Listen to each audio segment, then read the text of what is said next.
Hello everyone, welcome to Paddling Pool here today. My name is Manaphy, a really new face into the casting today, and I am joined here with Riley here today. Riley, hopefully you're doing well today. It looks like they're having a little difficulties, but they'll be here soon. But yes, we're going to be watching here some Villo, Chanillo versus Second Try.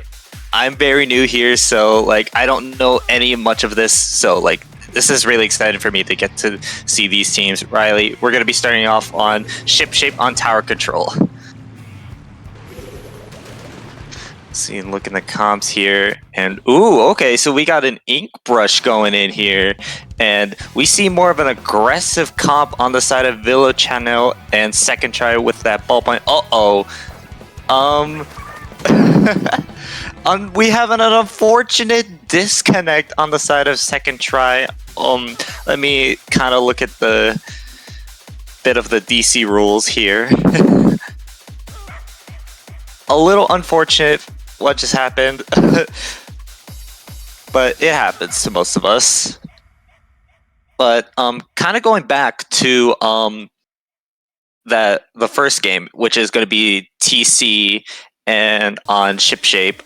I wanted to point out from the side of Villo Chanillo, they are playing a more of aggressive comp since we get to see a bit of their comps. And on the side of Second Try, we saw a ballpoint and we saw a V-brush, which has a lot of skirmishing power, and then you got Knot that has more control of power. This will definitely be interesting. to see from both of these two teams, how they play it out. And I'm here too. But yes, kind of the least meta choice in that entire lobby was kind of the V-Brush, which, you know, it's one of those weapons that's like very strong, but I guess it's kind of specialized, so you don't really see it as often just as a result of that. But, you know, when someone is really good at that weapon, it can be very effective. So I'm interested to see what they bring out here. Also, there was kind of the Nautilus, which is kind of in the same boat, albeit to a kind of less extreme degree. So excited to see what they do with that.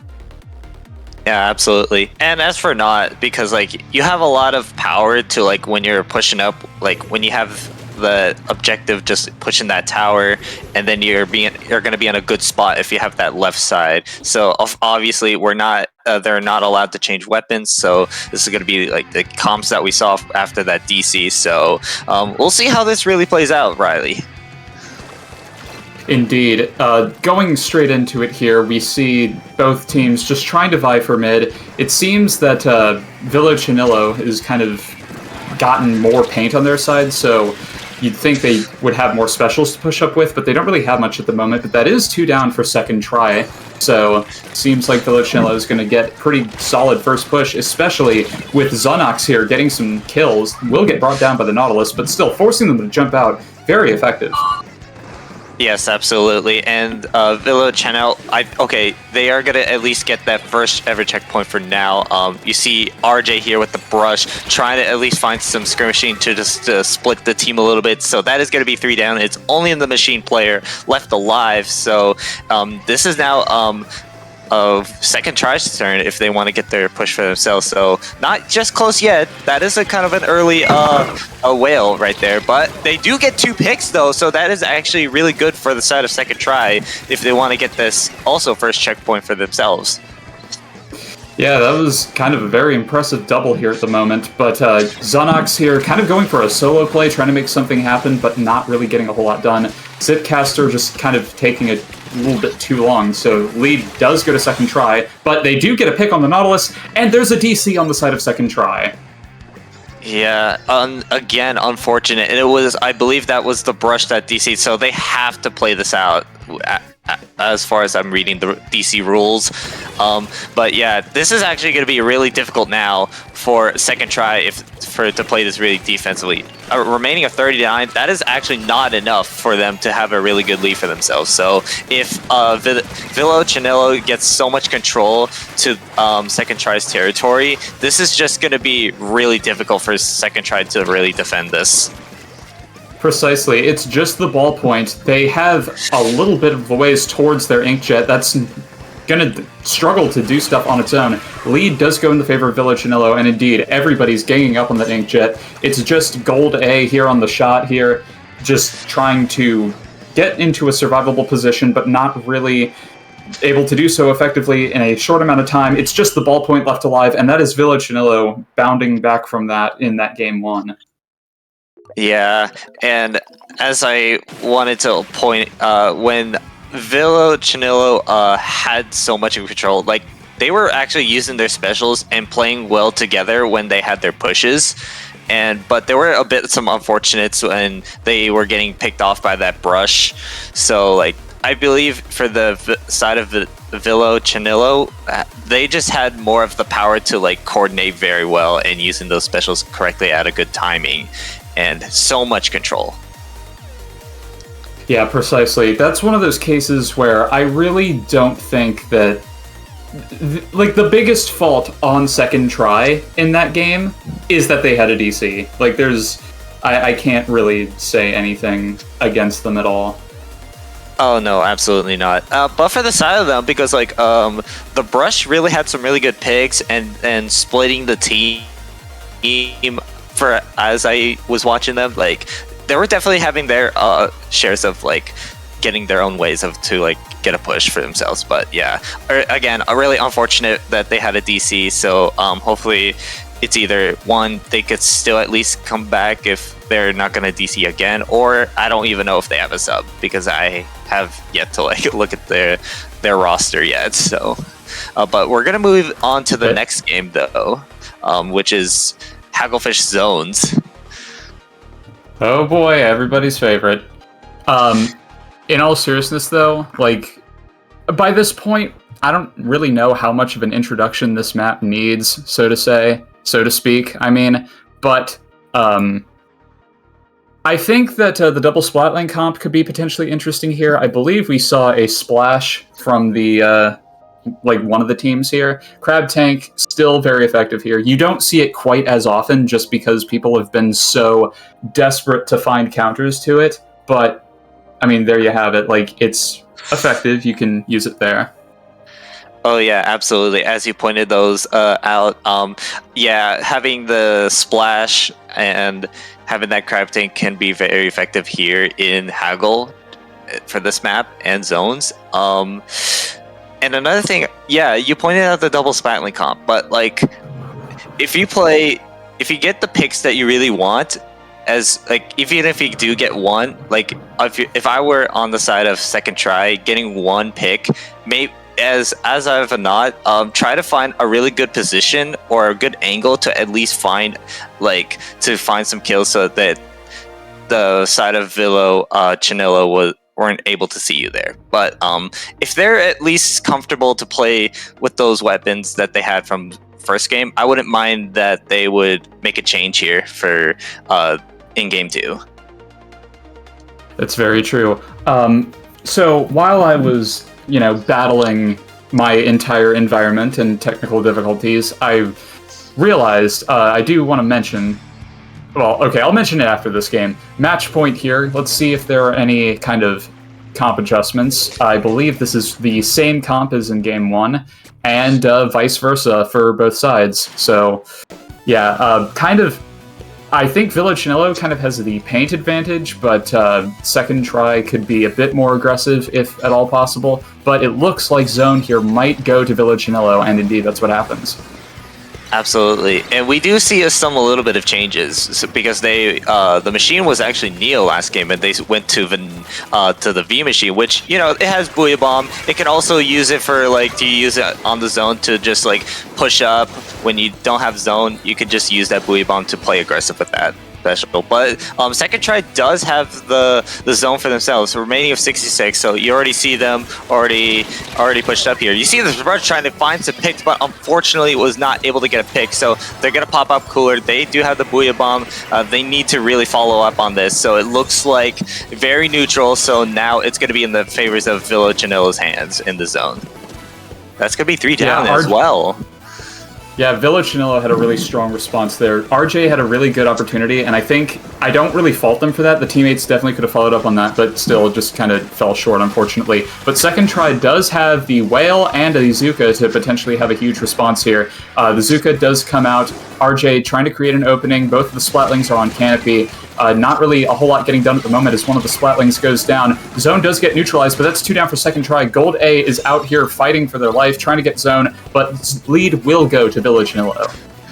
Yeah, it's not a really big lead for Villo Chanillo just yet, so I feel like this is definitely going to be one of the closer games, especially for this map and mode. But as soon as I said that, that is 2 down on the side of second try, so it still could be even. So I feel like both of these teams have the potential to just find this push. Wolfie's Jr. trying to find something, but they're not using anything with that inkjet. The neutrals, but that is only going to be the splash player left alive on the side of Villo Chanillo now, so they have to retreat now. So it is now going to be second try once again, having the control. Indeed. Technical difficulties, I'm sorry. Let's see kind of if Villo Chanillo is able to kind of make a response here. I did hear zone get neutralized, so that's a potentially big start.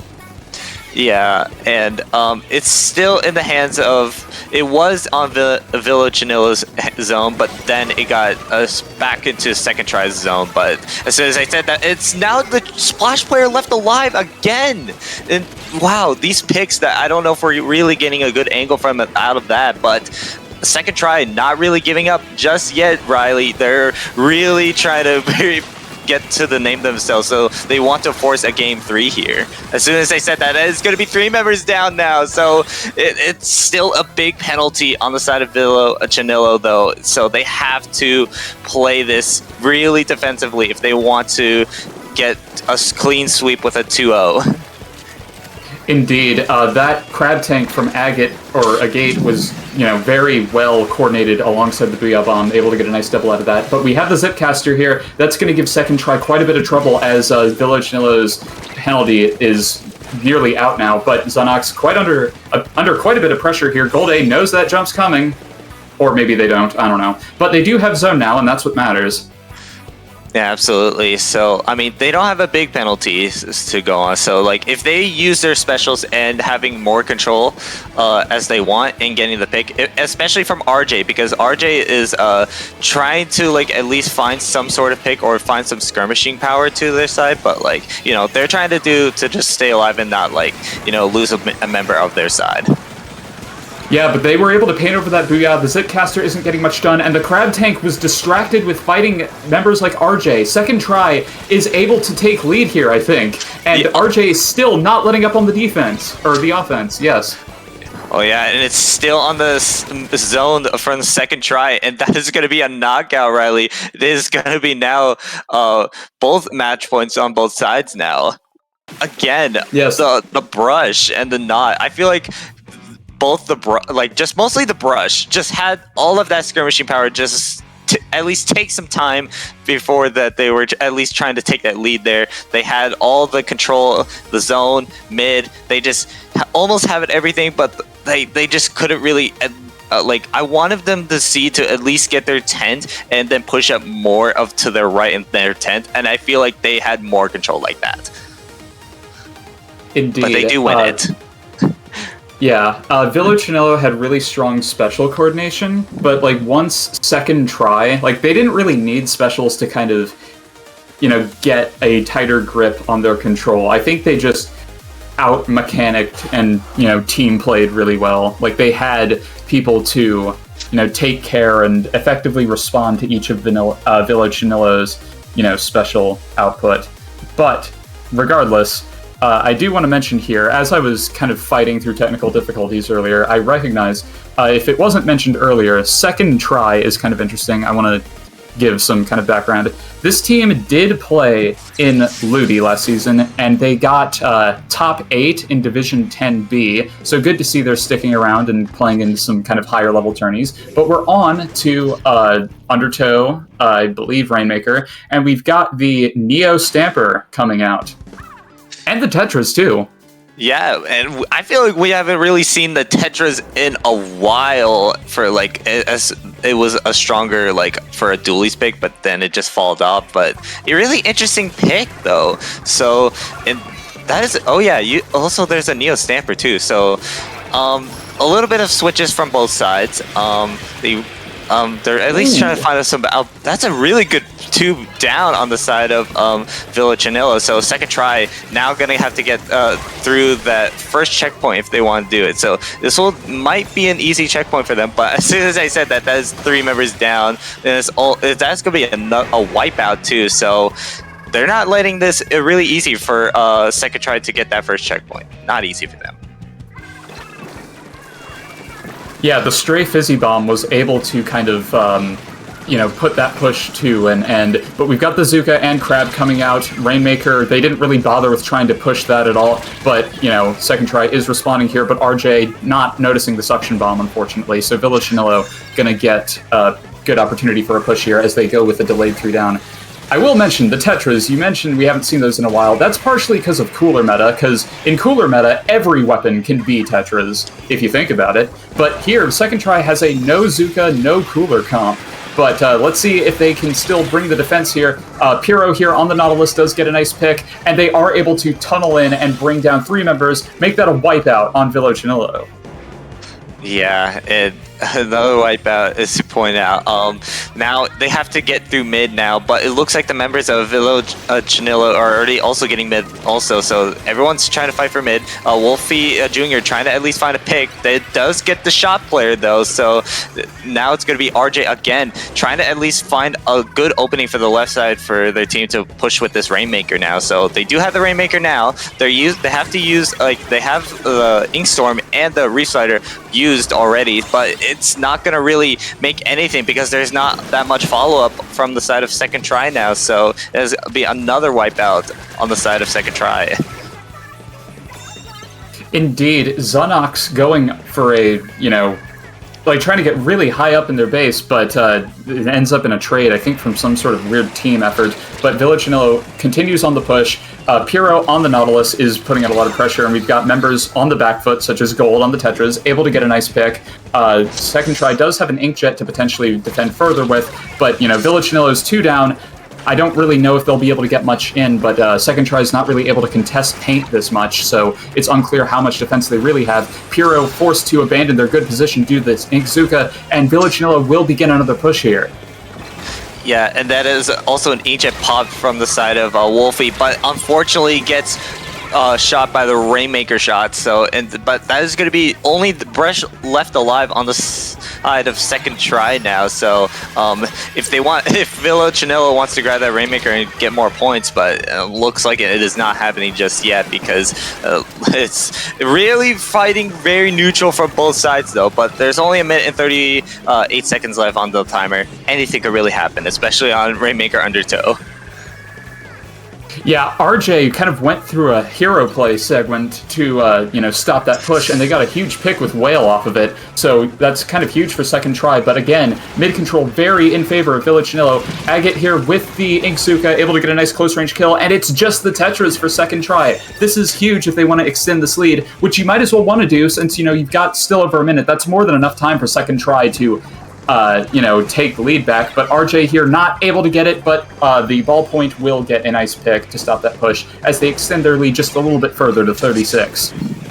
Yeah, 36 isn't enough for Villo Chanillo, so I would be a little worried if I were on the side of Villo Chanillo. So this map can be very critical for at least to make a little fight comeback here. So, but that is 2 members down on the side of Villo Chanillo. So if Second Try needs to push up more. If they need to play this very aggro now because time is really running out for them, and they still yet to get that first checkpoint, so they have to make some kind of play. RJ trying to at least find some picks here, does get the machine player, but does go down to the shot player. It still does not get the checkpoint. That is a wipeout on the side of a Second Try now. So now Villo Chanillo can just relax and calm down now for that 10 seconds. So it's now in the favors of Villo Chanillo in control.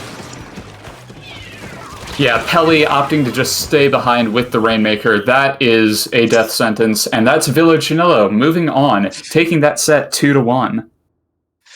Yeah, both teams, as we saw from game 2, when it was a really closer game, as I did point that out, from both sides, because the knot, the ballpoint, and then you got the crab from Villo Chanillo. That both sides just had really good power. But then when you had on the members of Second Try, when they had that control in Hagglefish zones, they just had everything that they need to use to get that lead and with that knockout. But unfortunately, they couldn't do it here in game 3 in Rainmaker Undertow. Yes, very true. But I do still want to give credit to Second Try because they definitely did make some solid plays in that game, especially RJ on the brush. They were very effective in, doing what a brush would want to do. But, I think eventually, ultimately, they just kind of dragged their feet a little bit too hard when it came to making a push, but still very solid effort, especially in game 2. So, honestly, if it was not for the DC in game 1, they very well could have taken this set. But still, love to see, evenly matched sets like this, and hopefully Second Try can kind of put in a good effort moving forward in this tournament. Yes, absolutely. And There's not that much because, like, I'm very new to commentating for Dapple production. So, like, I hope for you, Riley, that you can always, walk me through here. Like, love to see some teams here in Paddling Pool and just any tournaments here for Dapple Productions. Like, it's been a really good ride so far here. Yeah, obviously appreciation to all our Dapple, TOs and the like.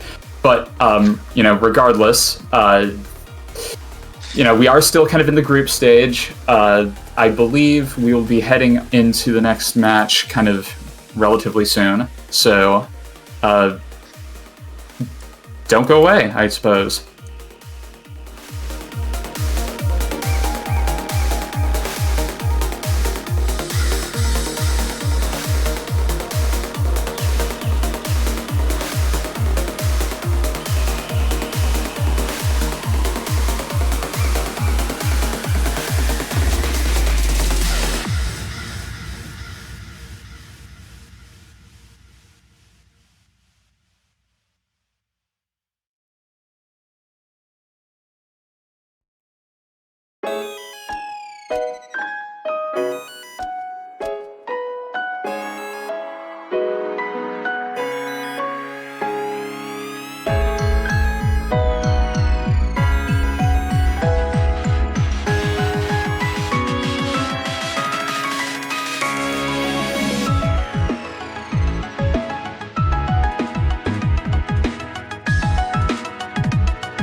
Hello, everybody, and welcome back to Paddling Pool, as hosted by Squid Junction.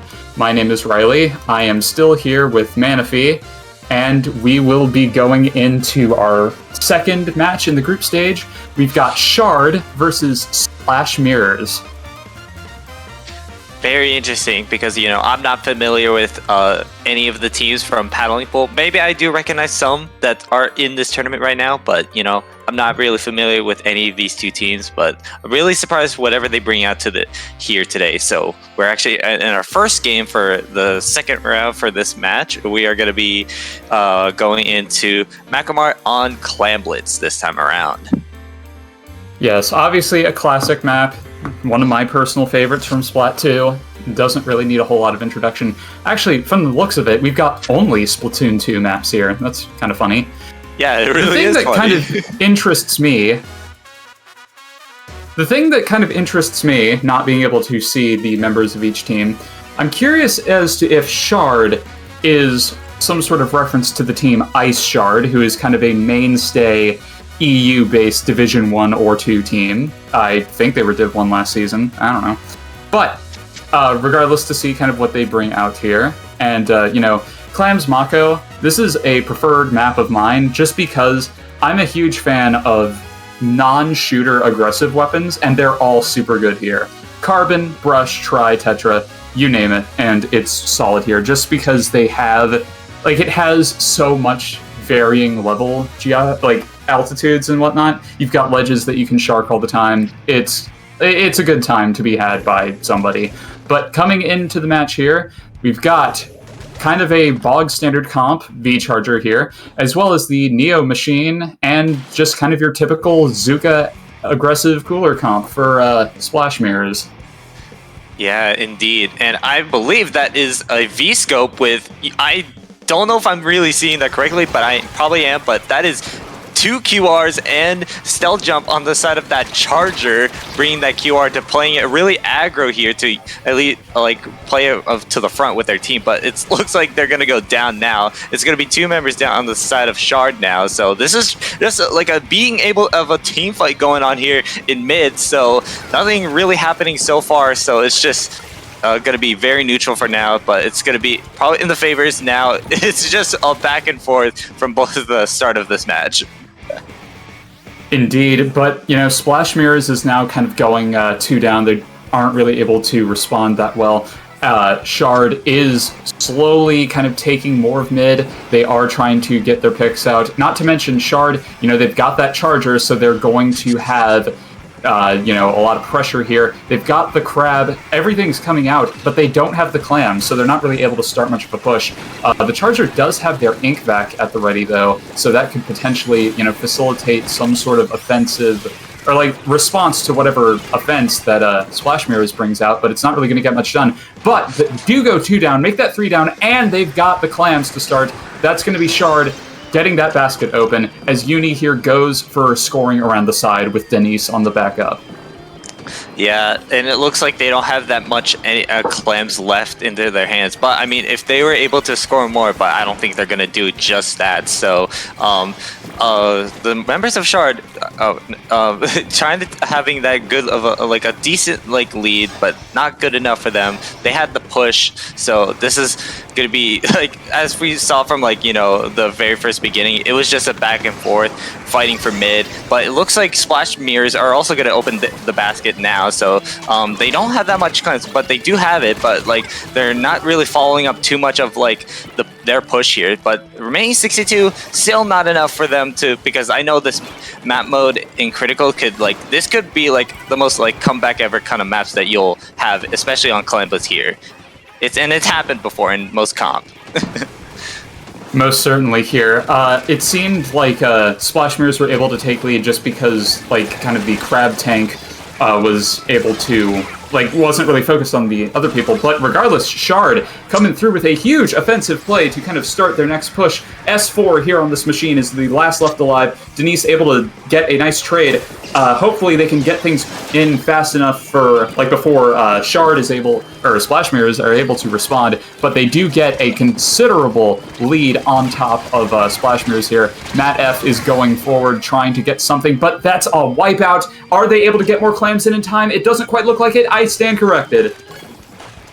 Yeah, absolutely. Like they had the claims that they wanted, but I believe the Stamper wanted to make a power climb to extend their lead, but it was just not enough time for them. But it looks like the members of Shard are still trying to find some more picks, but they're definitely losing mid control now. So it's now going to be really difficult now because they just lost 2 members on the side of Shard now. So, but Splash Mirrors don't really have that much clams to follow up with their push, but they do have a power clam, but they do need more clams if they want to extend more lead, because I feel like Riley here, I'm like liking both of these 2 teams because like it's just been a back and forth team fighting. This is like, you know, I'm liking this so far. This is just like a really great and unfortunate missing the power clam. Oh, you really hate to see it. It's now going to be in the favors of Shard now taking the control of mid.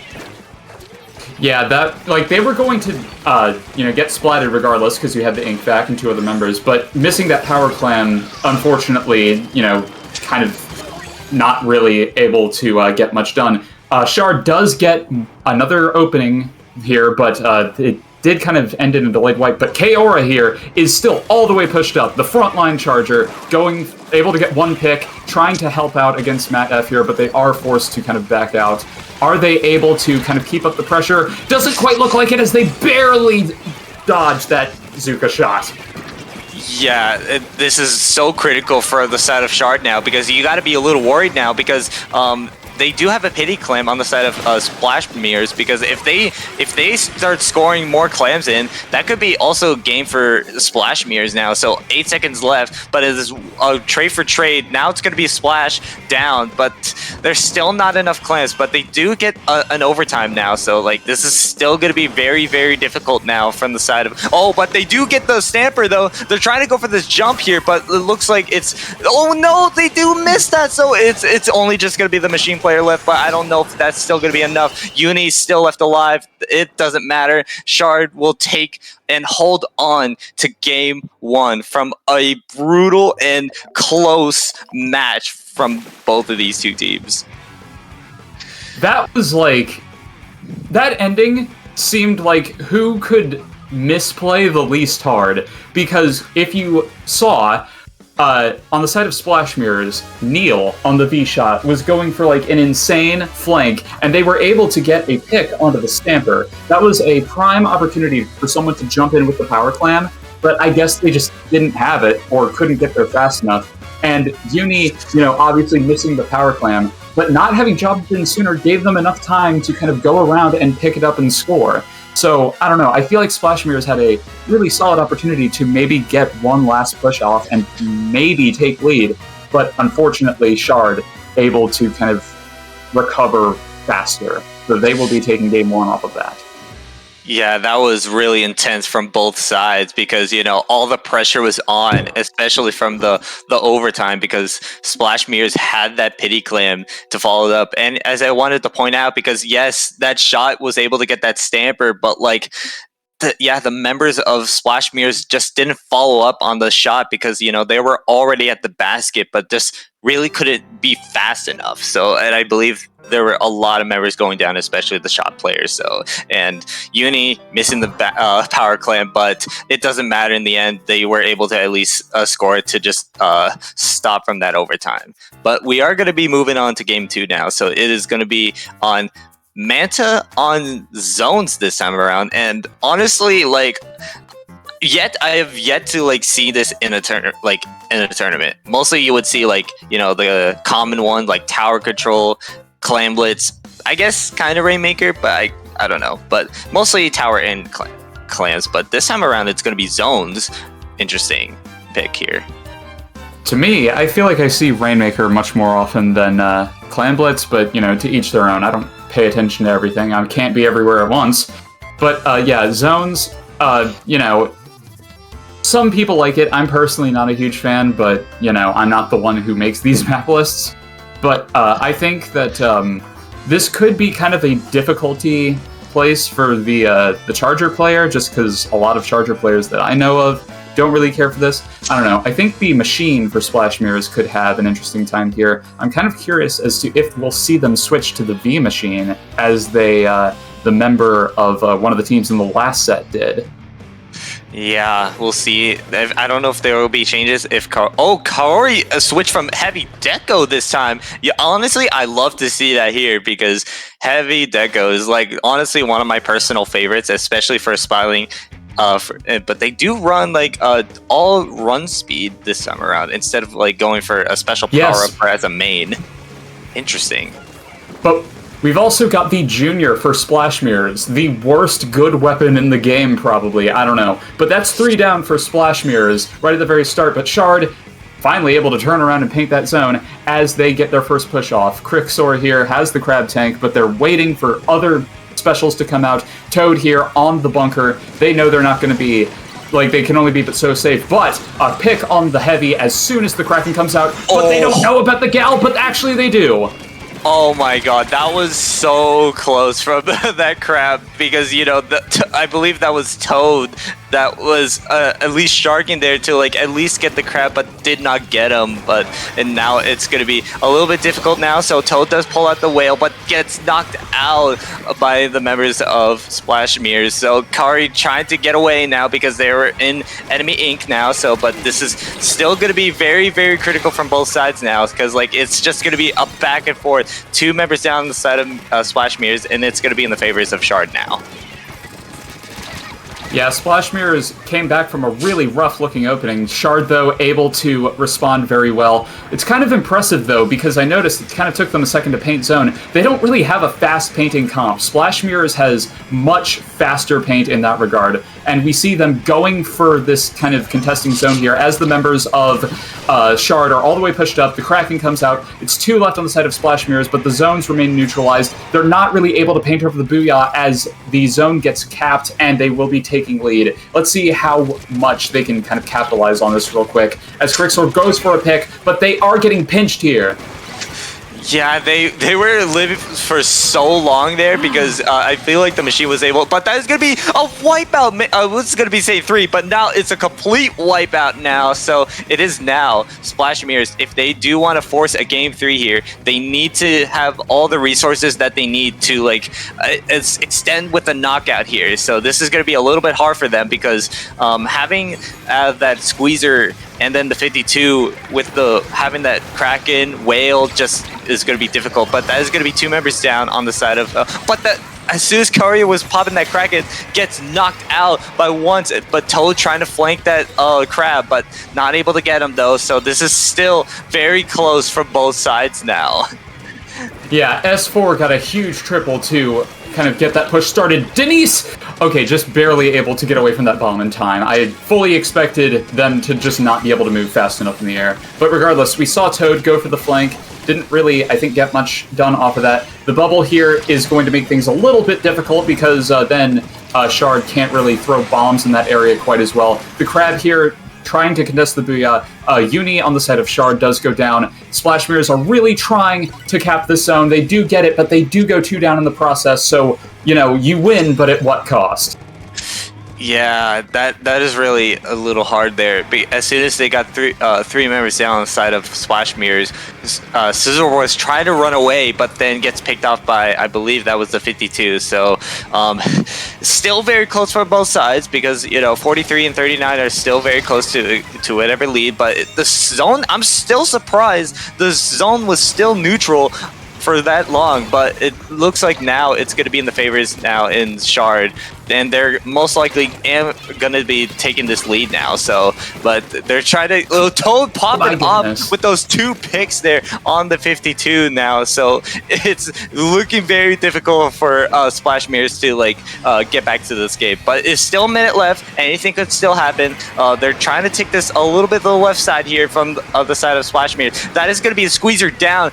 T-Tech trying to at least paint the zone, but trying to run away from getting picked off. So that is going to be only the machine player down. It's Toad again getting another pick. That is like they're still not being able to getting picked down, but they do go down finally. But it's still it's still going to be very difficult now for Shard now, because like you now have no more control. It's still Splash Mirrors' favorite now. So like I feel like this is still close from both of these two teams. And look at the crab getting go down by the machine. It's still for one trade, but there's two specials online for Shard now. If they do want to get this push now, now's the time for it, Riley. Splash Mirrors was all the way locked out, and they were able to break out of it. They do go 2 down, make that 3 down. They were able to just barely neutralize zone here for a second, but it was all for naught as Shard comes back to take that last game here. We saw, like, all Splash Mirrors really did was come out through the top left and kind of go behind them, and they weren't really in position to immediately respond to that, and that allowed them to take zone back. But once it came down to it, I just don't really know if Splash Mirrors was able to, take the 1v1s as much as they wanted to. Shard really kind of went on the aggressive with that comp. They were kind of prioritizing that throughout most of it.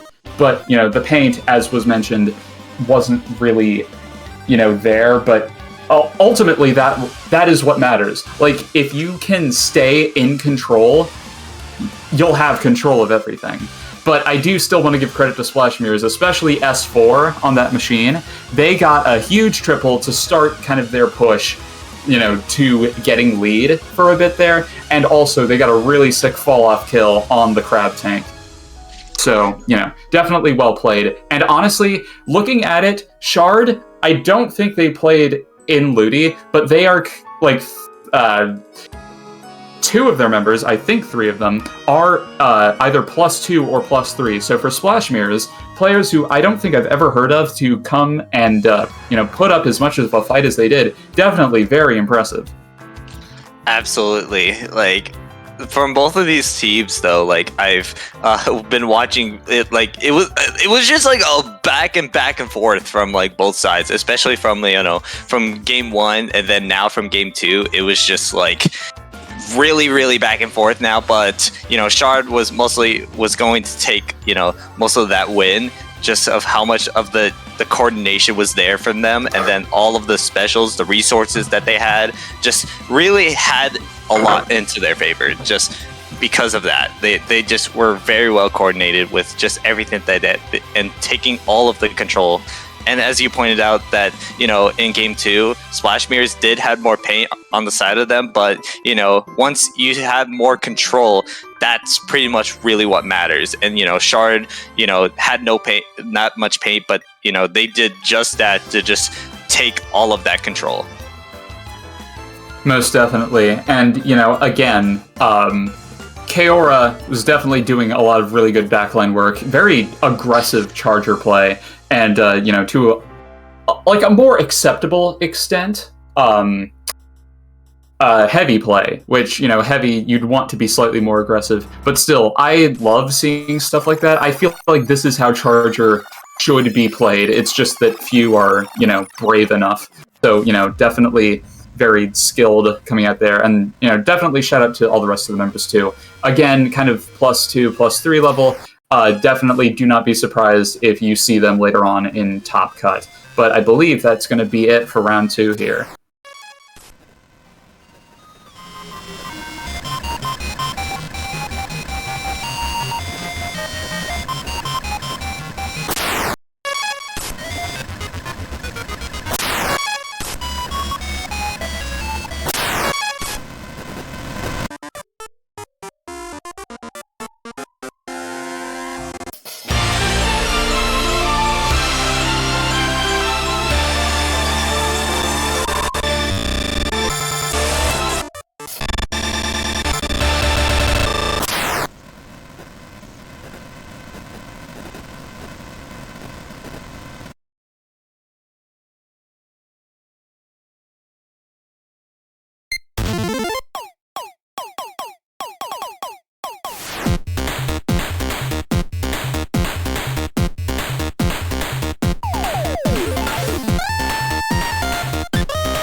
Hello, everyone, and welcome back to Paddling Pool. And I am joined here with Riley. And this is going to be round 3 into the group stage. So we're having our third match. It's going to be a familiar face, Mango Hek Mek versus Underspace, which I think this was like before this, Riley. I don't know if you on code said like low ink level team Underspace. Like I wouldn't know that because I don't know them, but Mango Hek Mek, I do recognize that team.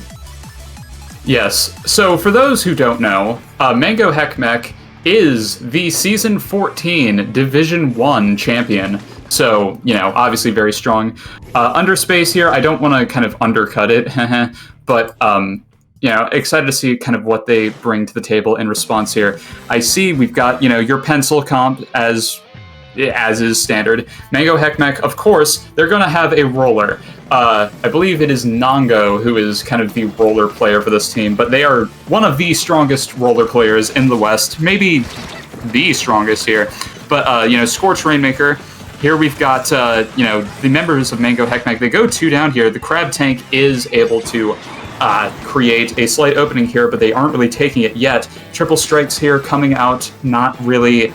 like just kind of frazzling Underspace for a little bit, but they do still have quite solid mid control here. Absolutely. Underspace, you know, not trying to, like, we're not trying to underestimate any opponents here, you know. Underspace are no strangers to them, so, like, but as soon as I said that, there's 2 members down. Mango Hek Mek using those strikes to follow up, to just follow up with their push, but that is going to be the roller and the rapid down now, but Wiper trying to at least find that Rainmaker, but does go down now, so it's going to be a little bit difficult for the Rainmaker to get that checkpoint now, you know. First, at the beginning of this match, it's still early game here from both of these sides, so it's like anything is really going to happen from both of these teams. Indeed, you know, Bubbles did a very good job of stopping that push. The roller here does, you know, stop it quite handily, but, you know, Mango Hek Mek, they do go 2 down here, but they are still trying to keep up the push, but the Crab Tank does stop it. Atlas here on the stand, able to get a nice pick here. The roller is still on the loose, though. You need to be point censoring at any cost, or in this case, torpedoing, since there are no point sensors here. I don't know, but you cannot lose track of the roller, and thankfully they didn't. Absolutely. Like, if I were on the side of Underspace, you definitely need to watch out for that roller because, like, you don't know if they're hiding and then just trying to find that pick here, but they do get them, but they still need to keep their eyes out for that roller still because, like, that's still going to be a little bit trouble for them because if they do get picked by that roller, it's still going to be very critical from the side of Underspace to just, like, not having that much members to do. But that is going to be 3 members down, and it's only just the pencil player left alive now. You know, Mango Hek Mek, you know, really holding their really strong here because, you know, they're, like, as you pointed out, they're Div 1 champions. Really congratulates to them. Like, they're really trying to make it to the name themselves. So, you know, Mango Hek Mek wanting to, like, at least be able to make it to, like, to the next stage, which is to the top cut bracket. But that is going to be 2 members down on the side of Mango Hek Mek, though. But there's still that much follow up. But the Crab is trying to at least find something. But EST like trying to stay a little bit sharp, but they do get picked off by one of the members of Underspace. But hopefully now it's going to be Underspace trying to at least get that checkpoint. But the strikes are being used, torpedo, but still not going to be able to get it from Underspace. But now they finally do get it. It's still pretty much anybody's game because it's remains 68 and 63. Still, like, you know, not a big lead. The Crab had an extremely rare good use of the left flank on this map. Able to create a huge opening here. The Crab survives the Zooka. Karma not really able to get much done, but that is Underspace taking lead, although it's a very kind of easy one, so to speak. Atlas here, they don't have their stamp here, so will they be able to create some kind of opening here? They take the fight against the shot, and it ends in a trade here. Zenobi and Bubbles putting out a lot of pressure. Karma trying to get in position as all the members of Mango Hek Mek are trying to push up together, and we see the Inkjet here able to get a pick onto the pencil. It looks like Mango Hek Mek has an opportunity here as there's 2 members down. Atlas tries to go in for something, but is unsuccessful, and that's Mango Hek Mek getting a huge lead here. The bubble is going to protect them. Are they able to get the KO here? Yes, even with the death. Absolutely. Like, they had all that resources, Riley, like having all the specials, having all the members already up into Underspace's base to just get all of that control, and that just gave the members Mango Hek Mek just to get that knockout there. And again, Underspace just had no response. They had no other choice but to just play it really aggro to just stop that Rainmaker, but they couldn't do that in this game. Indeed. The next map, Barnacle and Dime Splat Zones. Kind of curious to see what adjustments, if any, Mango Hek Mek will make here, because, Roller... Like, I feel like this is generally kind of a pretty good roller map, not as good as kind of other ones, just because, like, there are height differences, but it's either too short to effectively shark, or it's too big. You can't really do much with that. Plus, I mean, roller, just not really a weapon you associate with zones anyway. But, when you're someone who is as skilled as this player, they may very well stick with it because, you've got that kind of confidence. But yeah, I don't want to undercut, Underspace here, because I said I believe these are like kind of low ink level players, but they did really well in low ink this past weekend, kind of all sort of like top 8 level, coming from, I think, Overtime and Super Team 5. But regardless, they did put up a very solid effort in that game, just kind of one unfortunate wipe, kind of spelling the end there. And really, that is Rainmaker in a nutshell, is it not? And honestly, the same thing can kind of apply to this map here, but, excited to see how they respond. Absolutely. I mean, I wouldn't mind if Bubbles stays on the pencil, but if they wanted to go something different here, that would have been fine. It looks like we see some slightly changes from the side of Mango Hek Mek. I believe that is a Neo Splash for this time around, so nothing that much changes, but except for Mango Hek Mek changing to the Neo Splash. Actually, I think they were using that in the previous game, and were they? Yeah, they actually this is the same comp, I want to say. But Underspace taking the zone here right at the very start. The Crab does survive something somehow, but that's 3 down on Mango Hek Mek. Ilias here does go down. That's a delayed wipe. Underspace needs to get control of this forward area right now. Yeah, and they're trying to at least find those strikes, but not that much you can really follow up on those strikes as of right now. But this is still going to be like not a really good league for if I were on Underspace. Still trying to take that control, and as he pointed out earlier, you need to watch out for that roller, because if you get picked by that roller, that's going to be really critical for you if I was Underspace. Yes, but they dump out the strikes. That's 3 down for Mango Hek Mek again. Underspace tightening their control on lead even more. We saw the roller try to use a curling bomb. Curling bomb makes people dance. It's like a torpedo without the homing, because, when people react to it, it goes kind of crazy. Atlas tries to go for the rapid and fails, but Mango Hek Mek can't get to zone in time. That is Underspace tying up the set 1-1. That was such an impressive, clean game from Underspace, because as you saw them already when they had 3 members down on the side of Mango Hek Mek, they just had so much control into that game. And I did want to also point out, this map mode for Barnacle and Zones is just very critical, because if you're not able to get any members or have any resources, that's just gonna hurt you a lot, because Barnacle and on Zones is just a one map mode that could just end the game very quickly, and if you're not able to like push up and then getting enemy members down, the game is just doomed. Yeah, certainly. And Underspace did a really good job of not kind of folding as soon as they got control of Zone, and I think that was kind of instrumental to their win there. And really, it's I don't know, they just did a very solid job. Much more kind of convincing performance, although, again, solid job in game 1. But Crab Leg Clan Blitz is going to be really kind of telling, since this is a much more kind of even map. Oh yeah, absolutely. I've seen comps that you can mostly run. I mean, ballpoint on a standard. If you want to at least stick with if I were on the side of Underspace, because you could still stick with pencil, or if you want to switch it up to play ballpoint or something like that, I wouldn't really mind if they keep the pencil, because pencil, as it's a good standard for like for a backline having cooler. And then on the side of Mango Hek Mek, I mean, I feel like they're still probably gonna keep the same comps as from like game 1 and 2.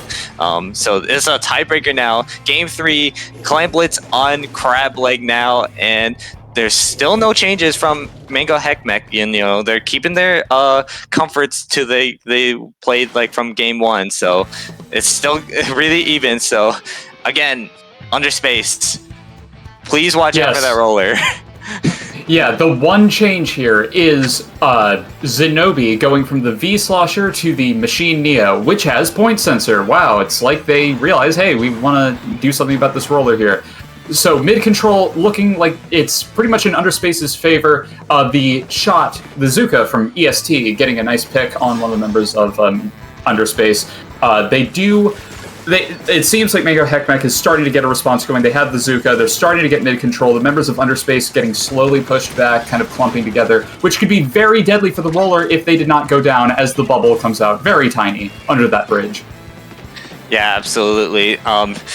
Yeah, and as Underspace, realizes they need to find like some kind of like a sub that can just tracks the roller, and they just did just that. So there's nothing that too much going on as I said that though. So it's like it's still very neutral, but Mango Hek Mek still has the more control, but it's now moving into neutral for like the mid control. So like there's a lot of specials online from the side of Underspace, Riley. So this could be something that they could do. But the roller and the shot player was together to take down that wiper player.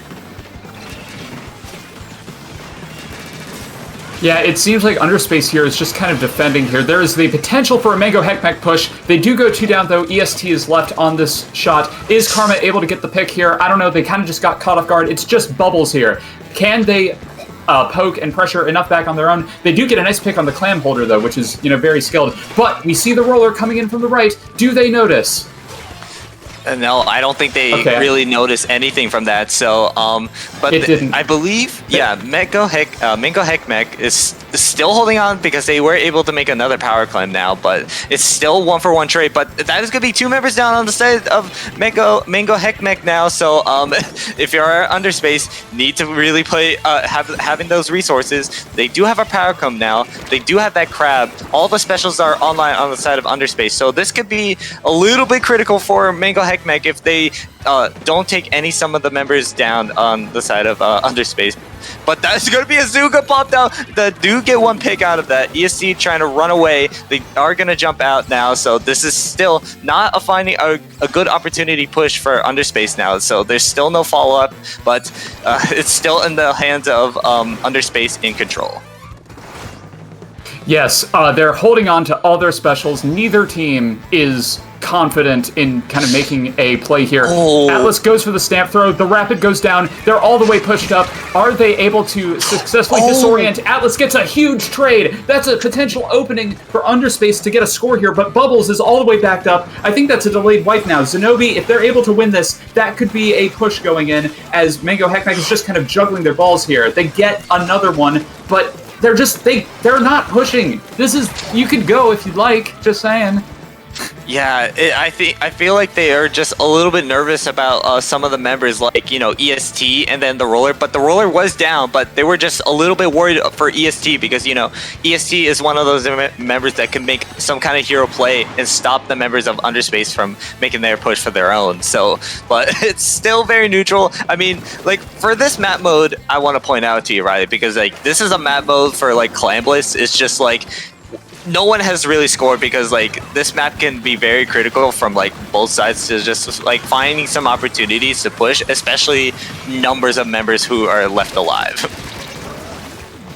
It's really a matter of the fact that the baskets are so far back, but Ilias here getting a pretty solid double here as the the Zooka for Mango Hek Mek was shut down a second ago. Mid control is getting into the favor of Mango Hek Mek, but they're still not really able to push up much. Neither team is kind of close to their specials. Atlas does have Stamp at the ready for a potential, opening creation. The shot does have the Zooka ready. Are they able to get anything out of this? Doesn't quite look like it, but they do have their Neos, the strikes at the ready to maybe get something going. The roller's down, that's a good thing. They're trying to survive these strikes. The splash on the side of Underspace goes down. It's less than 30 seconds into this game. The Inkjet here could potentially do something. Atlas kind of stuck, but they get a huge jump out too. Oh yeah, that's gonna be very critical because no one has scored and it's 10 seconds left and it's only the splash player down on the side of Mango Hek Mek. So this is still gonna be critical from both sides now. So someone does have to score now, because if one team has to score, then they win this game, because that's still going to be also really hard for Mango Hek Mek, but they do get the machine player left alive, but it's still going to be very critical. Atlas was at least trying to find a score basket, but they're not going to be able to do that but it's still in the favors of Underspace's control, because Riley, this is in one of probably the most intense games as of right now, because we're in overtime, because no one has scored, and it's gonna be the longest overtime we probably have ever seen here. So they need to pull out something here from both sides. Any team need to pull out something. Ilias trying to find some opportunity picks. The roller is called out by all the members, but they do get the wiper player, but Rapid is down, but the roller does go down now. It's still anybody's game, but the members Underspace are being pushed back from Mango Hek Mek. Again, this is just really going to be difficult, because if no one is able to score, who's able to actually win this entire game? Because now it's going to be Mango Hek Mek taking this game, holding on. Riley, I am just amazed from just that intensity and all this pressure from both of these teams, Mango Hek Mek and Underspace, from this game 3. This was just a lot of pressure from both sides, and Mango Hek Mek holding on and taking this set 2-1. I'm actually shaking right now. Yeah, what we saw, Underspace was really concerned about having enough kind of control behind them.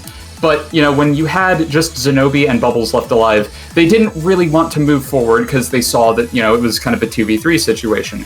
But Mango Hek Mek was passing clams between each other, and that was enough to let them form a ball. And once they got far forward enough, that was pretty much it. And we saw Underspace had an opportunity to score earlier, but they were the ones who kind of got more desperate first, because we saw, I don't think, Atlas really just kind of dove headfirst in to try and score here. They had their Ultra Stamp at the ready, but I think they just kind of went for a Stamp throw kill, which is, very unfortunate. But, regardless, that was so intense. I was really worried that we were about to have flashbacks to that one Mincemeat Clams game from before Splat 3 even came out, if you know what I'm talking about. Oh but my gosh. Still, that was a really competitive set for a team that I wasn't really expecting to step to that level. I'm super glad that we had this one on stream in hindsight. Oh yeah, absolutely.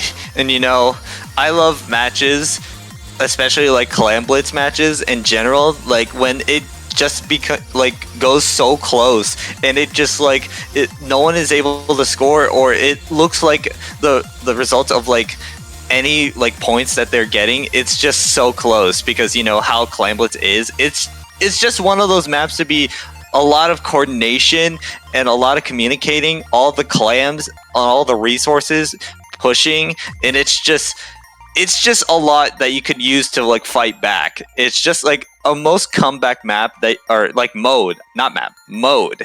It's just those opportunities or moments that you would feel relieved, because Mango Hek Mek, feel like they weren't as pressured, because they had most of that control of that game, but they were also getting pushed back by some of the members of Underspace.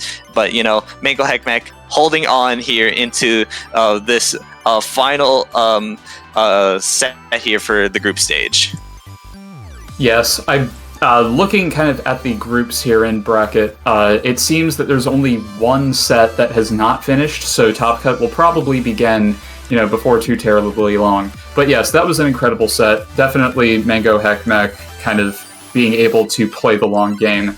Shoutouts to them. Obviously a very skilled team, and if I may pardon myself for being ignorant, still no idea what that team name is supposed to mean. But that's not really relevant now. Oh, absolutely, because Mango Hek Mek are they're those Div 1 teams that have been around to the scene. I've definitely seen them before, especially before Ludi. They were a team that were very strong, and they want to have a name for themselves. And when Ludi came around, and Mango Hek Mek was able to win Div 1, they make a name for themselves, and they want to also win this tournament as well for them. So, but it is still going to be a difficult one, because I do recognize some teams in paddling pool here, so it's not going to be easy for Mango Hek Mek to win this tournament. So there's still some familiar teams that are in this tournament that could take down Mango Hek Mek into this tournament. That's true, and it's worth noting they did actually lose 1-2 against the other team in their group, Never Back Down, Never What, as they are referred. But, regardless, it's kind of unclear to really gauge what the true kind of grand finals contenders are until we really see them. But as it stands here, the group stage is just kind of wrapping up. So I believe we may be heading into yet another short break, so we will be back relatively soon with the single elimination Top Cut bracket. So thank you for watching thus far, and don't go away.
どこまでも続く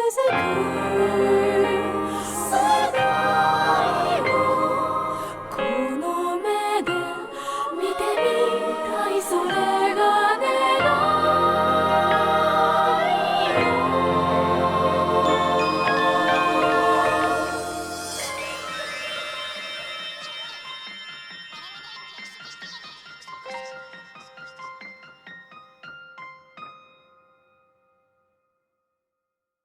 私の願い事と同じだったから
Hi, everybody. Welcome back to another installment of Paddling Pool hosted by Dapple Productions. I almost said Squid Junction. I'm very good at this. My name's Riley. I am still here with Manaphy. And we are heading into the first round of Top Cut. The match we'll be seeing here is Chaos Control versus Zooka Gang. So, of these two teams, kind of looking at the rosters, Chaos Control is something I'm more familiar with in the sense that I believe this is kind of a new EU-based project featuring Hyperstar and Yaga, who are both kind of, Div 5 EU players. Yaga, notably, is the one responsible for that weapon generator that everyone uses. So, credits for that. I'm excited because I'm not a map where, because this is not a map not anyone would like, because yes, it is going to be on Surgeon Shipyard on Tower Control. Not that much I want to talk about, because we just know how this map mode really goes. If you can really snowball this entire game here and having that control, the game is just pretty much over. That is pretty much true, but regardless, it can kind of snowball in either direction depending on, how effective you are together. So, on the side of Chaos Control, Zooka Gang, unfortunately, I'm not as familiar with these people. I tried to see if any of them played in Ludi, but I couldn't find anything. There is a player named Mika, M-I-K-A, who seems it rings a few bells, but couldn't find anything in terms of confirmation. But, Chaos Control, at least from those two players, I would expect to see maybe a Hydra Splatling, which is interesting, as well as the Tent Umbrella. Hydra is interesting just because it's, again, one of those bad, good weapons where it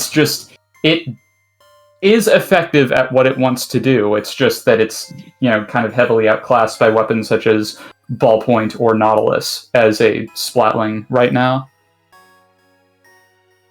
Yeah, absolutely. Hydra is just not, one of those picks that you would kind of maybe play a little bit kind of more back and then a little bit aggro, but you can really struggle with the Hydra when you just don't have that much control, because you want to make sure that the Hydra does get a lot of comfort into its position, and that's when Hydra can really play out its game.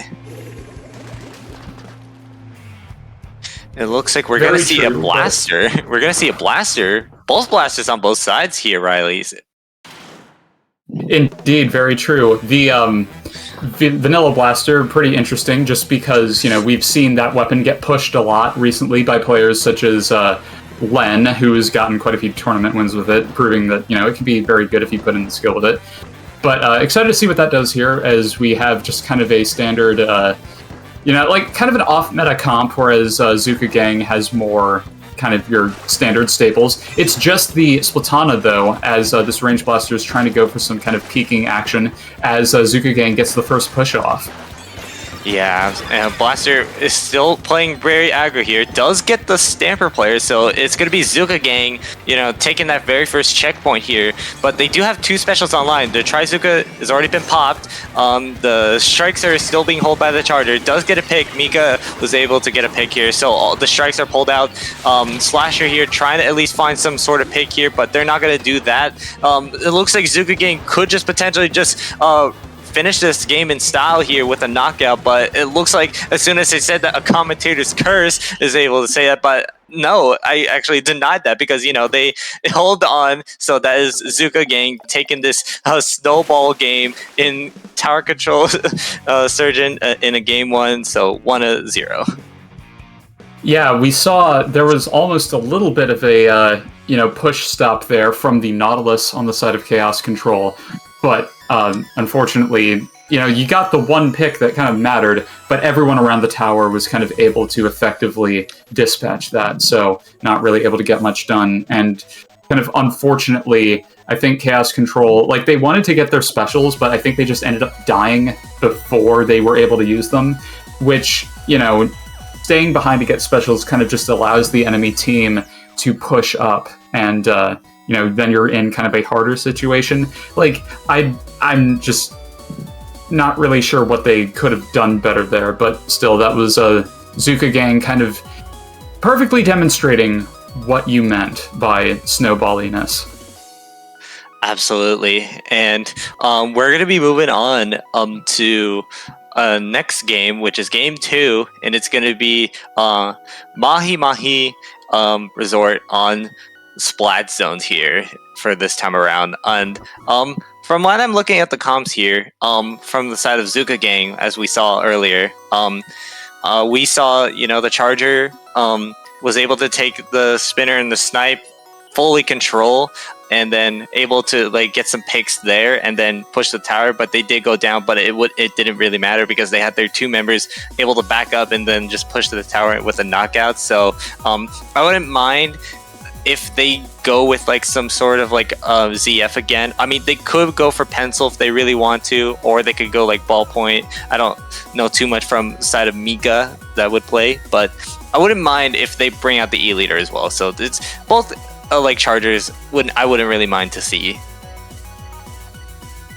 Yes, that's very true. Kind of the Chargers can be kind of effective here. Obviously, this map has seen a bit of a resurgence, at least on zones, since it got that redesign. It is kind of a marginal improvement from what I can tell, but still, it's maybe kind of like a B or C tier map in terms of what we see here. But indeed, it is match point now.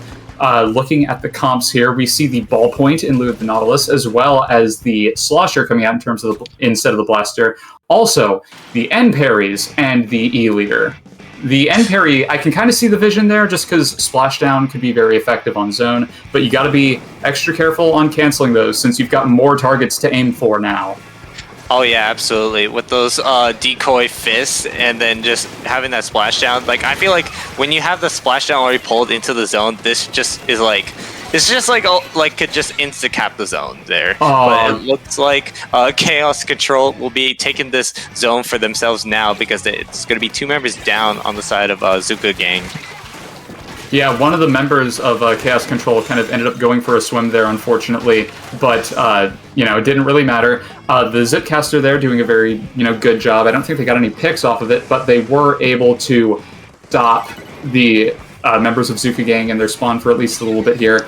Zone is neutralized. Chaos Control kind of forced to back up, so they can't really contest it very well. But they are doing a good job of staying alive for the most part, but they do go down to the Charger. Mika forced to move up here. The triple ink strikes do a little bit of a good job of kind of delaying kind of this, I don't want to say inevitable, but stopping them for at least a little bit here. Chaos Control not really close to their specials, but they are making a good effort. As 2 members of Zooka Gang go down, they might be able to neutralize zone off this, but as soon as I say that, Zooka Gang does recapture. Although they do have the specials, so maybe they'll get something out of this.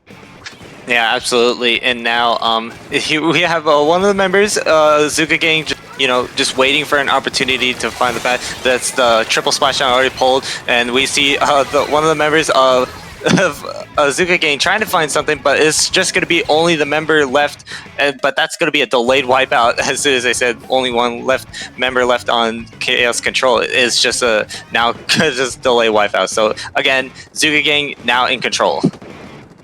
Yes, and regardless here, they're very close to being out of the penalty here. Hyper on the Inkjet trying to start an opening, but again, that's kind of the problem. Maybe they saw the Inkjet pick coming, but the leader is just very effective at countering that here.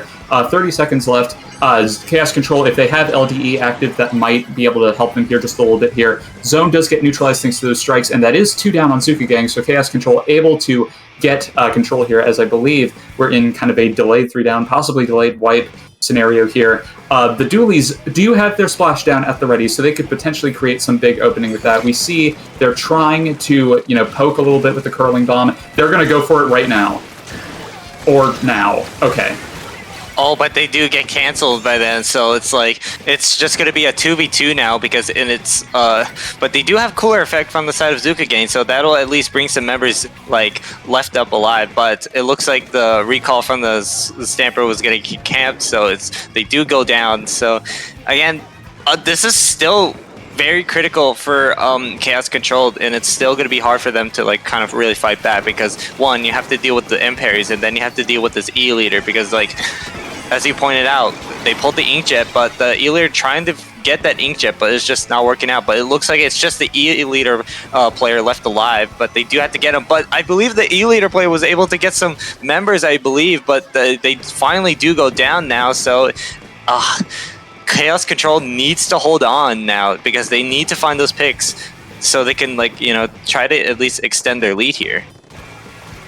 Yeah, but, you know, you see the Splash player going in, and they were able to get one, and Salty on the side of Chaos Control, unfortunately, did get kind of teamed up on there. But Chaos Control does take control of zone, able to get lead, albeit not by much. They are able to extend their control just a little bit further, and taking out Mika there is huge. If Slasher is able to get this pick on the Splash, that could very well be it here. They do go down to the Doolies, but do they have enough time to neutralize zone? Yes, and it's just one left on the side of Chaos Control, but they get a kill on the leader by bouncing a bomb off of the Crab Tank. You love to see it.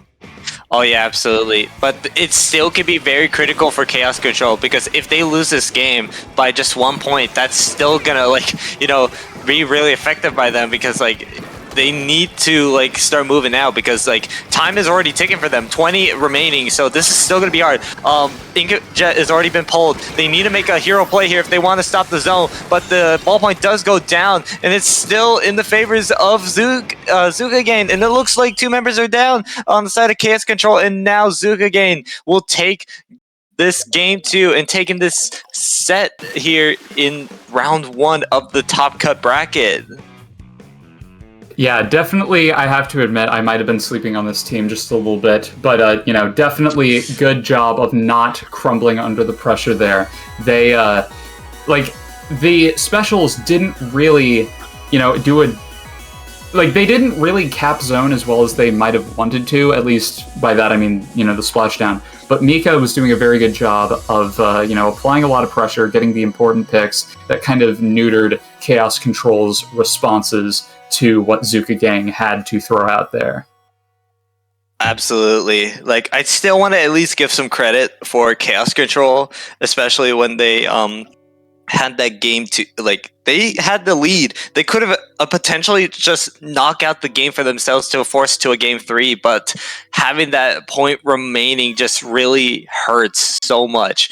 And, you know, that's going to be in the nightmares of Chaos Control tonight. But you know what? Like, Chaos Control really had so much, like, resources to, like, use when they were getting the E-Leader player, because, you know, at the like almost like half of that match, like, you know, the E-Leader was getting picked off, and, you know, that was still huge. But they have to remember some of the hero members of Zooka Gang were able to, like, stop the members of Chaos Control from, like, you know, not knocking the game out, and, you know, Zooka Gang did just that. Indeed, very true. You know, Chaos Control very much, you know, did a good job to get to, you know, top cut here, as they are one of 2 matches that actually, you know, had a match in round 1. Zooka Gang will be going on to fight Never Back Down, Never What, which could be pretty challenging, seeing as how that was the team, as I kind of alluded to earlier, that was able to beat Mango Hek Mek. But, you know, regardless, you can kind of have a glance at what kind of matches we will see moving forward here, as you know, we've got you know, Smoking Moais versus Frostburn, just kind of a whole lot of pickups as you'd expect, but, you know, also your kind of more established teams. So, you know, definitely stuff to be excited for moving forward. But I believe that's going to be it for this round 1 set, and as such, that is going to be it for our commentary block here. So go ahead and tell the people where they can find you. Hello, everyone. Once again, I am Menifee.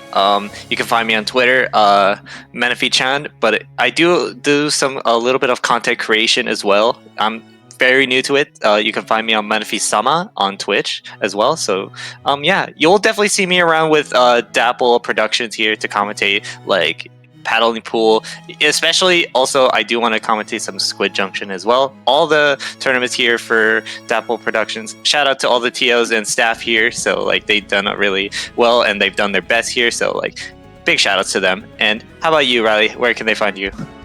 Well, you can find me on Twitter at BuffSplashdown or on Blue Sky at RileyOutrageous.bsky.social. No kind of, funny symbols or spelling there. Regardless, I commentate fairly often on kind of, mainly on Dapple stuff nowadays, but occasionally IPL as well. So you can you can check it out there. Aside from that, that just kind of is what it is. But regardless, indeed, that will be the end of our block here. So we want to thank you very much for watching. Thank you to the TOs for hosting this event, as always. And we hope you enjoy the sets to come, and we hope you've enjoyed what you've seen so far. Take care, everybody.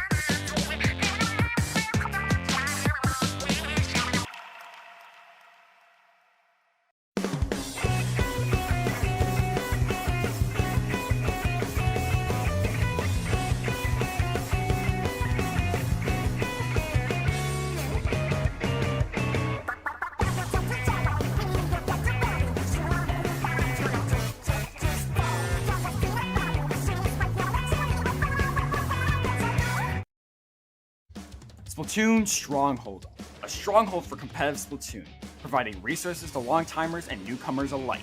If you're new to the competitive scene or still figuring out how to join, we have a Getting Started guide and plenty of other resources to help you in your journey. If you are a seasoned veteran, we still have plenty to offer. You can find and join tournaments as well as participate in our Captain Forum and find free agents and teams. Our mission is to make competitive Splatoon easily accessible to everyone. So what are you waiting for? Join the Splatoon Stronghold today!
and welcome back to Paddling Pool 246. We are going on with the bracket. We are now in single elimination, and we are back to Mango Hek Mek, who you saw in the group stage struggling just to clench their way into the bracket. I am Pat, here with Genie, and welcome back. Yeah, it's great to be back here, Pat. Always love to come out on Dapples. Used to be pretty much every tournament here, but yeah, had to come back for some holiday adventures. But seeing Mango Hek Mek still being Mango Hek Mek is honestly really enjoyable. But Yeah, I know their opponent Thin is going to be no easy team to beat.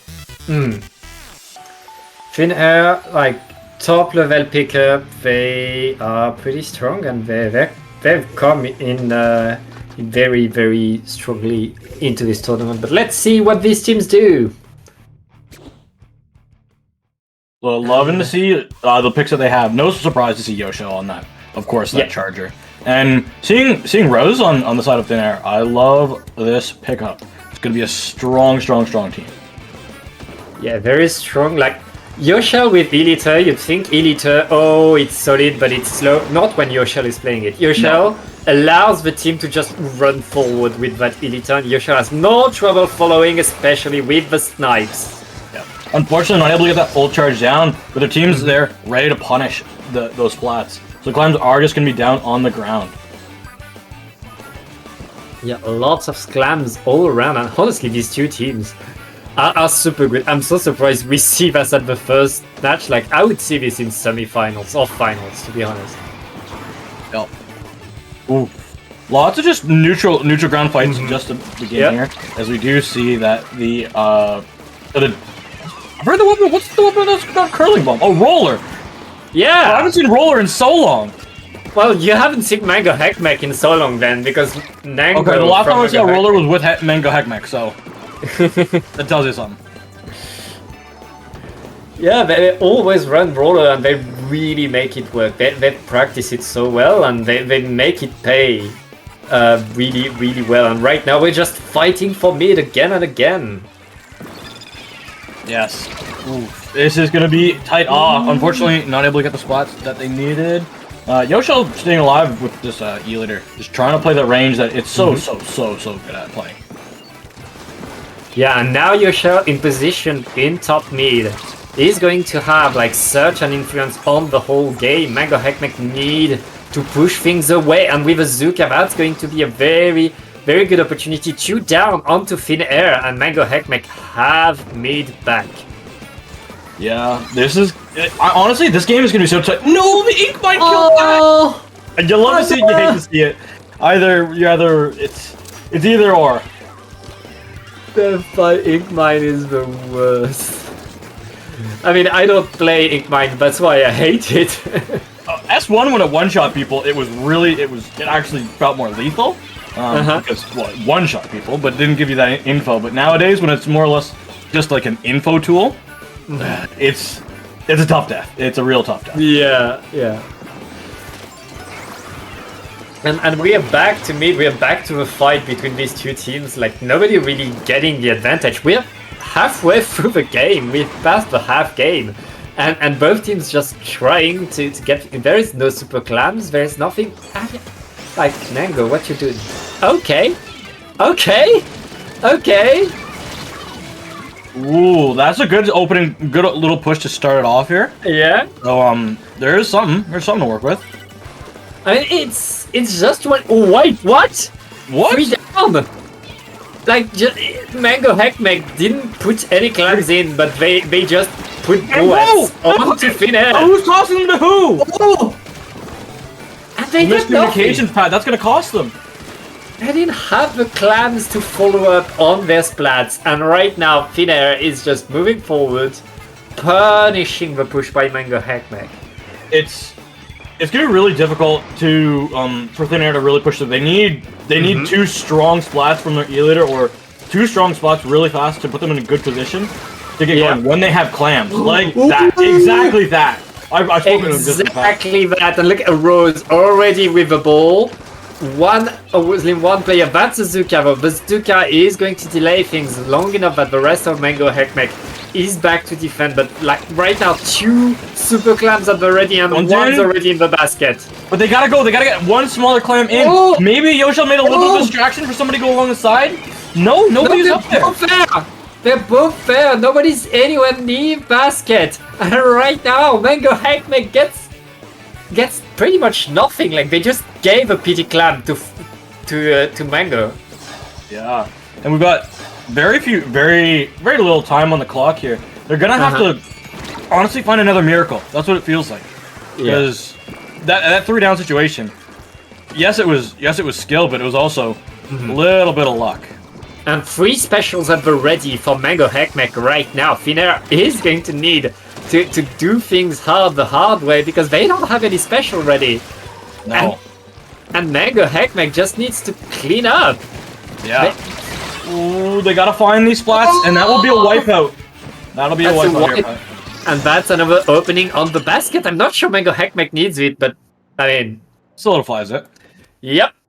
And that's 1-0 for Mango Hek Mek.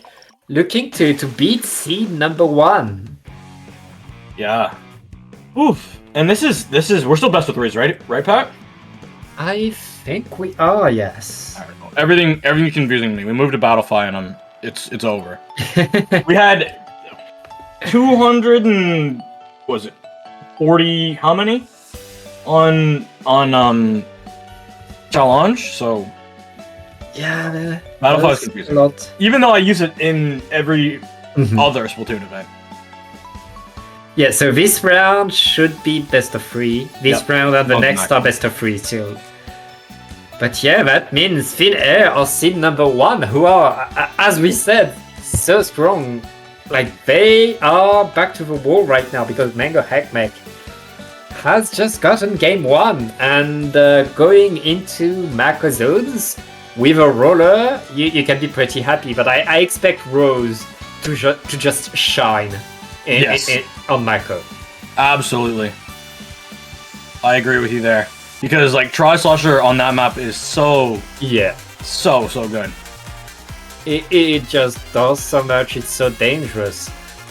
But Mango Hek Mek, they know their ledges. They know what to do on ledges. With a roller, with a blaster, like they have tools to defend themselves. And Finnair right now are the ones who need to adapt, are the ones who need to change what they're doing. I mean, zones and clans play so differently, but this first game was pretty even. It was very even. It came down to really just that 1 point, truly. And at the end of the game, it didn't. That final extra score, I don't even know if it counted into the basket. But it was just a slow-paced game. Zones will definitely favor E-Leader though, because I know Yoshel knows how to play E-Leader on pretty much every map in mode because they are a one trick. But it's just we're gonna have to see what what Mango Hek Mek's options are because they're a fast-paced team. Oh yeah. But E-Leader definitely can slow any team down. Yeah, no real composition change by either team right there, and we are back into action. It's going to be decided not by weapons but by player. I feel like between the blaster and the roller, Mango Hek Mek has a bit better like ledge options. It's just that Rose with the Tri-Slosher is so fast, like anything could happen there. Yep. Ooh. Early spots all around, and my goodness, Pat. And Mango Hek Mek not wasting time. They are in control of the map, and Finnair is really struggling to find a way to get in on that team. Yeah, they are. This is going to be a way for to really just kind of cause space. The Zookas are out trying to punish the members of Thin Air who try and peek themselves around. Yoshel trying to find a spot. Oh, but the Rapid goes down. It is a trade, though. It is traded out. Oh, curling bomb down. Yeah, but right now it's just Yoshel for Finnair and Mango Hek Mek. They only have 30 points left. It's going to be a desperate push by Finnair. That's their last shot if they want to stay in this tournament. We're in single elimination, Ginny, and Finnair they need to go in now. There's little time. I don't know who's gonna be able to get there. The Tron actually painting the zone. Too down. The Tron should paint the zone. No. Too little, too late. They just managed to get Yosha and Rose on the zone, but with no painting, with nothing left. And Mango Hek Mek, they struggled game 1, but game 2 it was just all them, and it looked like they were just giving a lesson to Thin Air. This is how you play Mako. Yes, for sure. That was really strong from them. I honestly have nothing to say other than they just outsped their opponents and outfried their opponents at the end of it, and that's what the blessing and the curse of spot zones, honestly, at times. And like Ginny, Mango, they were seed number 17 going into that bracket, but now they just beat seed 1, and it looks like they just took their spot as seed 1. And I do to say though, Pat, Alice did have a fight with bracket today. Alice, yeah. I know the TOs here over at Dapple, and especially head TO Alice knows they definitely know how to seed a bracket. But Battlefy can be, as somebody that has seeded Battlefy before, it can be a little bit of a stinker at times. Reset if somebody drops, it resets everything around. Oh, that's why I'm so happy I'm not a TO. I don't get to deal with that. I don't know. Well, the last time I seeded on Battlefy was 8 months ago, but like I remember it from like 3 years ago. It was so bad, bro. So my experience might be different than other people's experiences in the current moment in time. Yeah, I mean, Battlefly's been acting up. I heard that on Low Ink there was a team that was in 2 different groups at the same time. Ow. And they did only noticed after 1 round, because on the first round it had a pie on one of the groups. Really? So they only noticed at round 2. Oh my goodness. Oh my goodness. Yeah, we are going to be following along.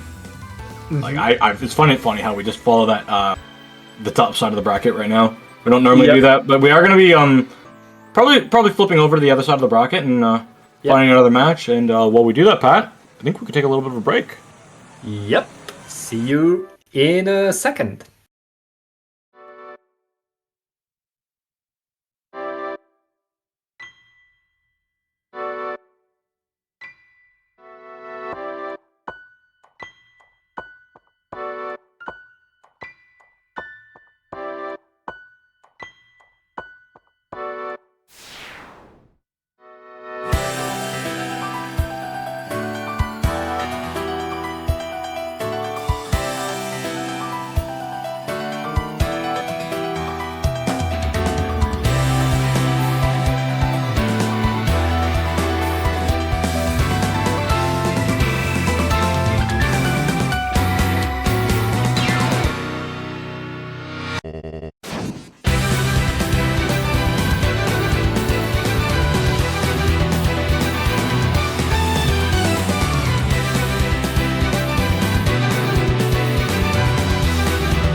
And we are back with Battling Pool 246, now in round number 3 baby. our bracket. Yes, the final best of 3 round, and now it's counterpick, meaning Got a lot of the counterpicks, losing.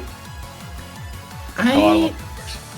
Counterpicks are fun. They allow teams to save themselves, and I mean, in a best of 3, having a counterpick means, like, if you are ready, if your team is good, if you have a good map mode, you get a game free, guaranteed.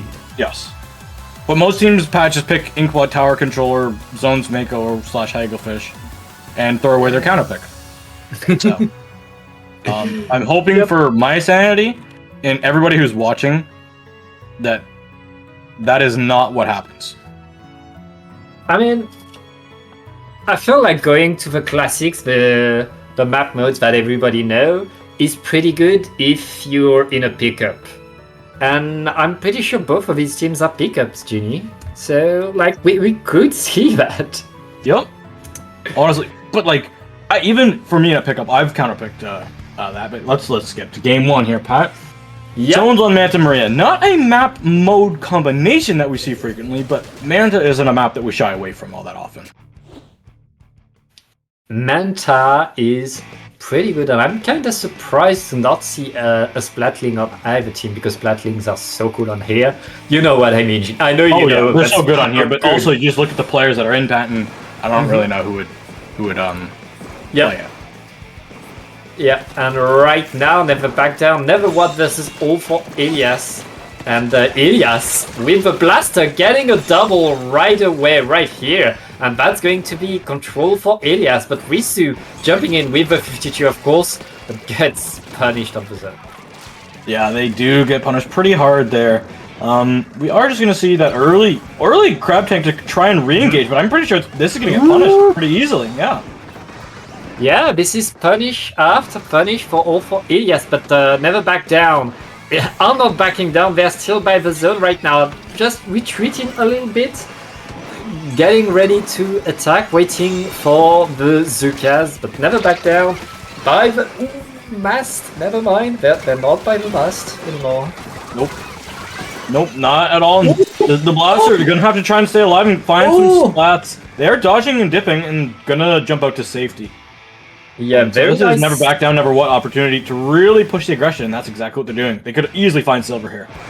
Yeah, but they're all in that court right there. Aloha is looking to just go there, but the Crab Tank is now over for Never Back Down. So All for Ilias has the opportunity to get back in, but right now they have to concede lead, and they have 2 players down. They have to wait if they want to get in. Yeah, it's gonna be tight. They do have tri-strikes to get really like punch a hole in the defenses, but you're gonna have to find a way to move the straw saucer from the low ground. Luckily they are, and this is going to be an opportunity to move back in with that big double of the Zooka and the tri-strikes. But you need to find more than just splats. You need to find that zone. Ilias just used 3 specials just to get 1 zone. That's not what you want. You want to get both zones right now. Never Back Down is back on the attack and punishing all they want. They don't have any penalty, and they're still scoring points. All for Ilias still fighting for the zone right now. We are pretty even, but the points are still going for pink.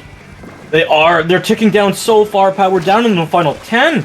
I don't know if they're going to be able to get back in the zone now. They are going to neutralize it, but it's going to cost them so many lives. We're going to have tri-strikes on the line. No, they're gone. Not just a blaster. There's no way you can paint the zones here. Yep, and that's going... Game 1 going to Never Back Down. Never What. And honestly, that was just a better hold onto the zone. Really better denying any push, and Never Back Down, Never What is 1-0 and pushing Ilias' team to go for their counterpick. This Pat was a really good game opening for Ilias, but the problem is blaster without paint. It's hard to get back in a zone, and especially when you have a charger. If you lose either of your shooters or any of your painting, like one of your 2 painting weapons, on zones, it's even more, it's so much more noticeable that you just don't have that paint output to contest zones, and it's mostly just going for splats. Yeah, Also, I feel like all for Ilias, when they almost got that retake, they threw all of their tri-strikes at the zone, and then they put a bubbler on the zone to keep painting the same zone, and they used the Zooka to fire above that same zone again. They used 3 specials just to get one zone for 10 more seconds. Yep. And they completely forget that on chosen maps you have to get both zones if you want to get things going, and never back down, never what. They just have to let them have that zone for 15 seconds, and then they were back into the fight with no penalty. And right now, all for Ilias to, of course, going into tower control in Blood Art Academy. I mean, sure, go for it. All right. Again, like, if you're back to the wall, if you feel a bit stressed by that team, if you have a good blaster, it's a decent option. Like, No, this is a really good comp, map, Pat, for with blasters. their comp, with their blaster and a charger, yeah. This is the, like, yeah. Normally I'd say don't pick this map because everyone knows how to play it, but pick it because you have 2 weapons that shine on this map. They've always made a name for themselves on this map. So definitely pick it when you have that blaster player, because it's definitely one of the blaster player's favorite map mode combos to play. Anything tower control, but especially ones that have tight areas, and also the ones that your shooter players also enjoy to play. So Yeah, everybody's happy. Everybody's happy, and Genie, like, I feel like all for Ilias, they have the right comp. What we need to see is a good push from them. If they get a good push on this map, they win. Like, because like they have the comp, and in terms of fights, these 2 teams were pretty even. It's just like the ability to go forward that was on the side of never back down. Yes. I mean, it's in their name. Like they're here to go forward. Yeah. The forward left stick has been held, because it sounds better, Pat, when you say W key, because but like left stick forward, I don't know. Yeah. And wait, did all for Ilias have double shot on game 1, or did they change to have extra Zooka? I'm normally, Pat, I would remember, but right now I can't. But now they have the double shot. They have a double shot, and it looks like it's working pretty well for them. The tri-strike is coming, but just to delay the tower. All for Ilias. Got the blaster though, which means that the blaster is gonna have to re-jump in there and not able to get bounce control. So that one tri-strike kill went huge, and 2 members fall to, I'm pretty sure that was a Fizzy Bomb into a slash, and that's gonna be an effective wipeout. Yeah, delayed wipe by never back down, never what. Also, they got that checkpoint at least, and you like to get that checkpoint early, because yeah, it's a formality, but it's a formality you want to take. But never back down, never won. They take that formality with much less problem, much less issues, and right now they're moving forward, they're getting the lead, and they're getting to checkpoint 2 with numbers advantage. Big numbers advantage. Unfortunately, you lose your Tower Rider. Somebody's gonna have to hop on it. I think it's gonna be Risu. Definitely. Getting us down all the way down to 1 point. Can the Charge Slasher get on it and break the checkpoint? They will, and they'll keep it going just a little bit further. Getting that second checkpoint is very good, especially if you stay there! Pitatochu just using the crab tank to stay on the tower a bit longer, and look at that, all of Never Back Down is up there on the attack, ready to keep pushing. They were out, that push was over, Genie, and they were still in there right now. And the Tri gets a trade as well before going down. This is snowballing almost out of control here, Pat. Yeah, never back down, never what. They just keep jumping it. And they just keep getting away with it. They attack, and right now 2 down on all for Ilias. Never back down, never what. I mean, we thought this was a good counter pick for all for Ilias. But again, never back down, never what, showing what they can do. Just 1 more second, and they get that 3rd checkpoint. It's still the same push, and they arrive. Okay. No words. It's just the amount, like, their team name cries to their playstyle. It's almost bad to have that as their name, because it just shouts to the other team, this is what we're gonna do to you. But even with that, they're still breaking the door down just in front of them. It's it was marvelous to watch, and just shows how important this and how fast Splatoon 3 is. You need to just clean your kills when you get those advantages. You need to be clean. You need to be precise. And all for Ilias, they were not. They could not clean up their splats. They could get 2 down, but they couldn't get everyone down at the same time. Those jumps just kept coming in. And when those jumps landed, they won those 1v1s. They won those crazy 1v1s on the ground. That was it. That was the game. That was a set. All for Ilias. They had such a good opening. They get to first checkpoint and then never back down, never what. Wipe them out and then just move forward. And that's the end of the game. They start moving forward and they don't stop. And that's how you advance with a statement. By never back down, never what. I wonder what that statement is, Genie. Yeah. They just really showed the Nikkei 30 way is the way to go. Yep. And that means we're going to advance further into the tournament. We are going to semi-finals.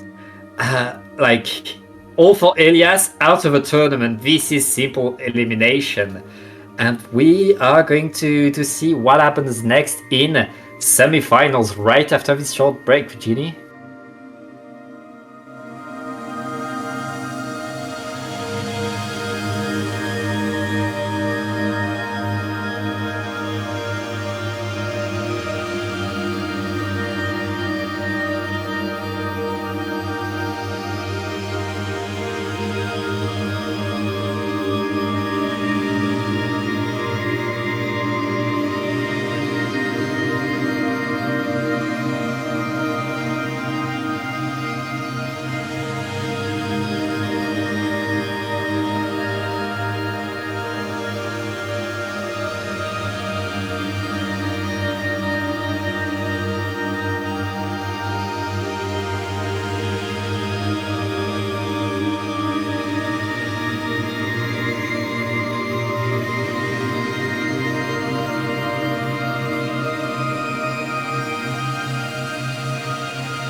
Welcome back, everybody, to Paddling Pool. I am Genie7, joined by Pat. And Pat, we're best of fives time here. Yes, right now we are in semi-final action, and this paddling pool was super packed. But right now we are top 4, the best of the best in Europe. And I mean, this is like the start of a holiday, so many teams could take the time to come here.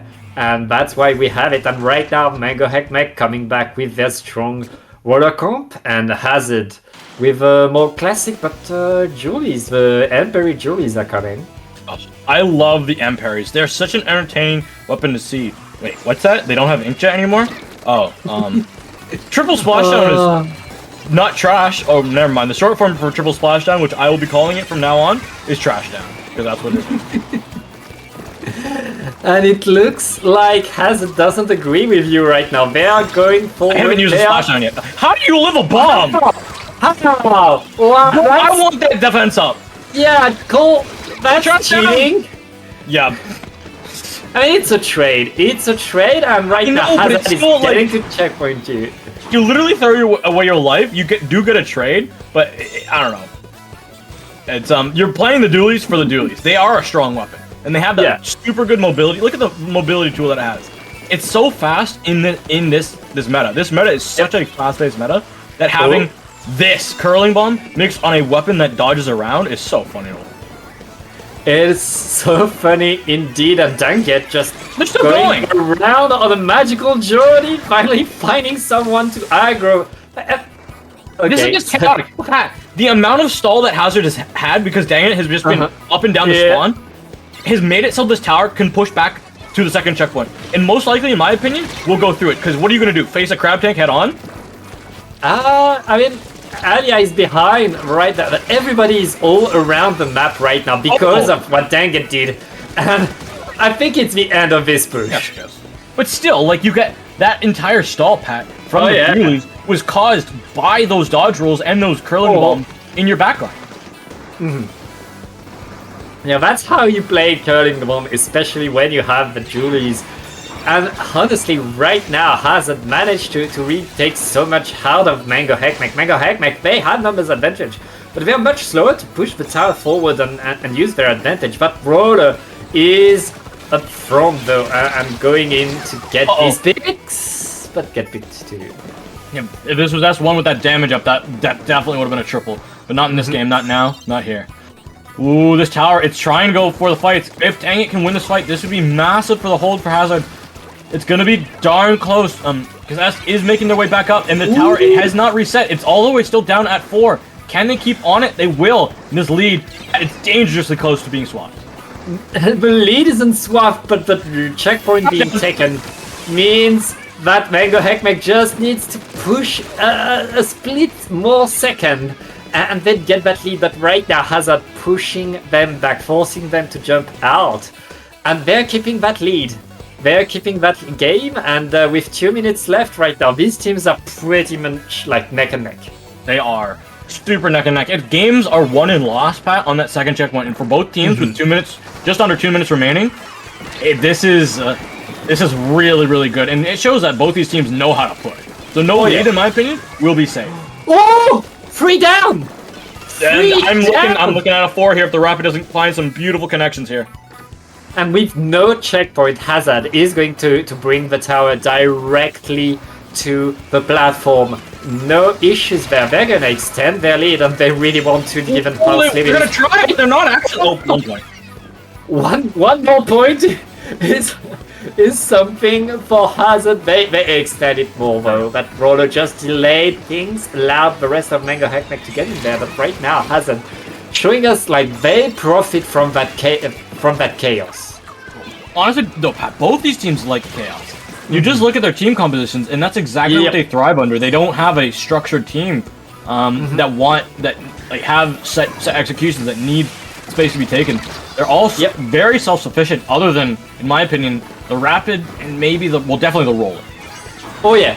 Ooh, and again 2 down, but this time it's on Hazard. Mango Hek Mek getting the opportunity to push forward. They need to do what Hazard just did to them. They need to go, and right now they're maintaining numbers advantage. That's what they want, but can they get that control on platform? Yes! Yes, that control, and that could be the lead. That's what you need. Your Zooka needs to go big like that, and that's going to be a lead swap here, Pat, just because of Zooka finds 2. Oh yeah. That Zooka gives them the lead, but Hazard already back in there getting the shots. That roller has to be pushed away though. As long as that roller is on your platform, you're in danger. And this is dangerous because Hazard's not the team that has the GG specials. It's Mango Hek Mek. They have strikes. They have a rapid which can do that, or you're just gonna use Zooka. Zooka. Zooka's good for everything, bro.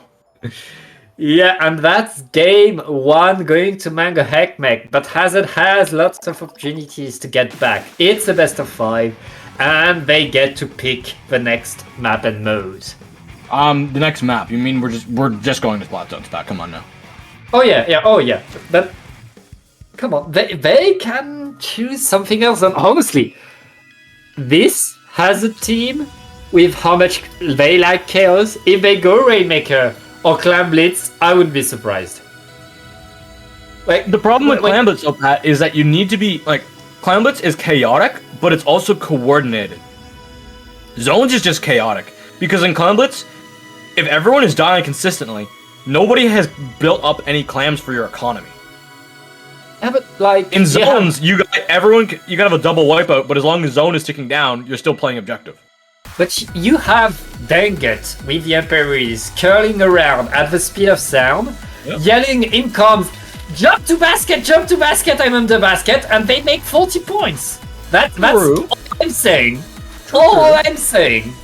I wouldn't be surprised if we do see Clan Blitz over another tower control coming out of their team, but I see nothing other than zones.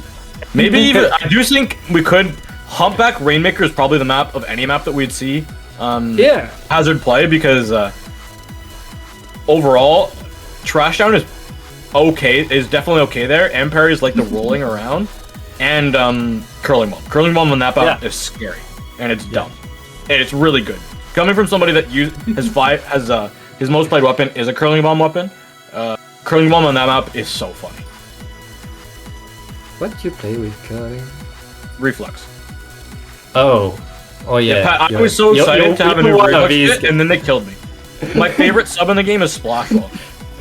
I'm like, what special am I building up for? I mean, I'm building up to jump off the map. Like, come on now. Roostletter's entertaining to watch me die. Or the more exhilarating gameplay is me throwing a rain cloud, bro. That would have been a decent weapon to play in solo queue. But alas. Yeah, I feel like Reflex is a weapon. They had it in the game, and then they realized they didn't like it, so they... I think we shouldn't have had it perform so well in Turf War tournaments. If we didn't use it in Turf War tournaments, it would have gotten actually a better special. Yeah, that's possible. But speaking of maps, here's a Zones map, Pat. Zones map. It's Do we see a backline coming? No. No? No. I mean, both of these teams want to fight. They just want to fight. K coming with a blaster. That's as much as a backline you have with a squeezer on the other side. And let's go. Let's see what these two teams can do. And I mean, Mango, they have a blaster. On zone, it's not as good. Like rapid is like a weird thing though, Pat. It's not any of the rapids. I don't count as blasters. They aren't blasters. They're I can't say that on stream. Yeah, but rapid plus roller, you're kind of low on paint. It is all that. True, I agree. I definitely agree with that statement, and I believe this jump will most likely be Things are happening. Things are happening, and Mango Hek Mek looking to get forward back in, but again, they don't have enough paint to really lock things until they get really numbers advantage. There they go. Yeah. It's gonna be... Oh, can Cad find the shot with the Zooka? No! My goodness, S just walked through there. Very nice by EST right there, and now it's on Mango Hek Mek to really get that lockdown. They pushed Hazard away, now they need to keep them there, and Hazard taking their time, building special, getting ready. That crab tank is going to come pretty soon, though. Yeah, you really just need, for them, you just kind of need your crab tank to find a little bit of space and try and lift through the Zooka and have your other Zooka built up. Because Trash Down, it's only usable in the face. And we have lots going back and forth here, Pat. It's going to be tight. We have another Zooka out. What can it find? It's got 2 people on the low ground, and Zooka does Zooka things. And that Zooka shot, that single Zooka shot pretty much saved the game for Hazard there. Hazard back in the fight. It's their turn to push Mango Hek Mek away. Mango Hek Mek, like, it's their turn to paint for special, prepare, and then getting in there with the Emperor is finally punished, but that's a trade. That's a very good trade. That's going to delay what Mango Hek Mek is doing. Yep, we do have that crab out, and it's got to watch out. Tri-Strikes and a Zooka coming at it. But that's a lot of specials used early before they even find their way to zone. And yet those won't be able to, like, neutralize or even try and cap this thing. And this lead pack is in danger.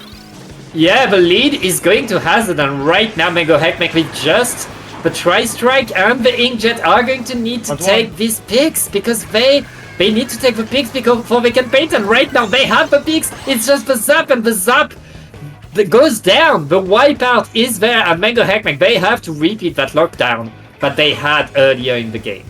They do have two good specials at doing that, actually. Big Bubbler, surprisingly, if you get it down early, can let you escape some Zooka shots, but you have to get it down early. You can't use it reactively, you have to use it proactively. Yeah, and you have to use it at the right time, especially if you're, like...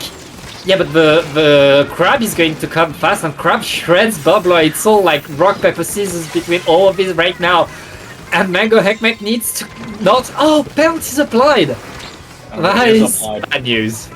That is pretty bad news. There is a special being a Zooka, which has come out. I will find anybody. There goes a really good torpedo, able to find the Zap and the Dualies. They're trying to run in there. They do find one, but nothing else. The jumps should be starting to come in, though, for the side of Hazard. But no, they're going to be... If they do come in, they are going to easily be punished. And there goes the Zap. That's a punish, and Mango Hek Mek, they had penalty applied, but they stayed in control. They didn't get any more, and right now 2 down onto Hazard. Not that much penalty left. Mango Hek Mek in a very, very good spot to get back that lead, and that after lead isn't much. Man, Pat, I don't think they're going to be able to get in there. How do you paint over Tri-Strikes that is going to have Big Bubble protecting the zone? You can't paint the zone from this angle. The lead is going to be gone, but I'm more worried about the game. The game is coming in 2 down onto Hazard, and Hazard has nothing. Mango Hek Mek is 2-0 and 1 game away from finals. Wow. That just kind of snowballed out of control. It's just how volatile zones can be. You lose one fight to improper special usage, or just unlock, or 2 people walking into the wrong bomb at the wrong time off of a wall, and the game could be out of your hands. Hazard played very well, but Mango Hek Mek, they stayed in it for long enough that when they were given the opportunity to knock Hazard out, they threw their punch and it was a clean KO. Hazard, I feel like they used their specials a bit too far away from the zone, and they managed to just apply penalty, but not get the zone, not get that control. And Mango Hek Mek, they were waiting for that. They wanted that to happen. They were fine getting penalty as long as they kept that control and counter-attacked and got more momentum off of that. Yeah. And even though, Pat, this says 2-0, it doesn't feel like it. It's one of those sets that as us commentators, we'd like to talk about that a lot. This is one of those sets that a reverse sweep could easily be possible because of how tight they've been. It's realistically, I'm remembering just one big play on pretty much each map, which changed the outcome of the entire fate of the map. Yeah, I mean, Hazard, they blinked twice. That's all. Like, these 2 teams were so close, bringing the fire left and right, and Hazard blinked twice more than Mango Hek Mek did, because Mango Hek Mek, they made mistakes too. If Hazard makes one less mistake, they win the next game. And, like, they could win the next 3. These 2 teams are so even. It's just that Mango Hek Mek got the tiny extra edge in these first 2 games. And now, like, Hazard, like, they could get back, but now it's all on the nerves. Yep. I don't feel like it's a comp, necessarily too much of a comp problem or a playstyle problem. It's just, as we said, it's just cleaning up those simple mistakes. So if I see them come out here with a crazy a crazy different looking comp, I'm gonna be a little bit disappointed. But then again, it also comes down to what mode they pick. Because do you want to go back to splat zones?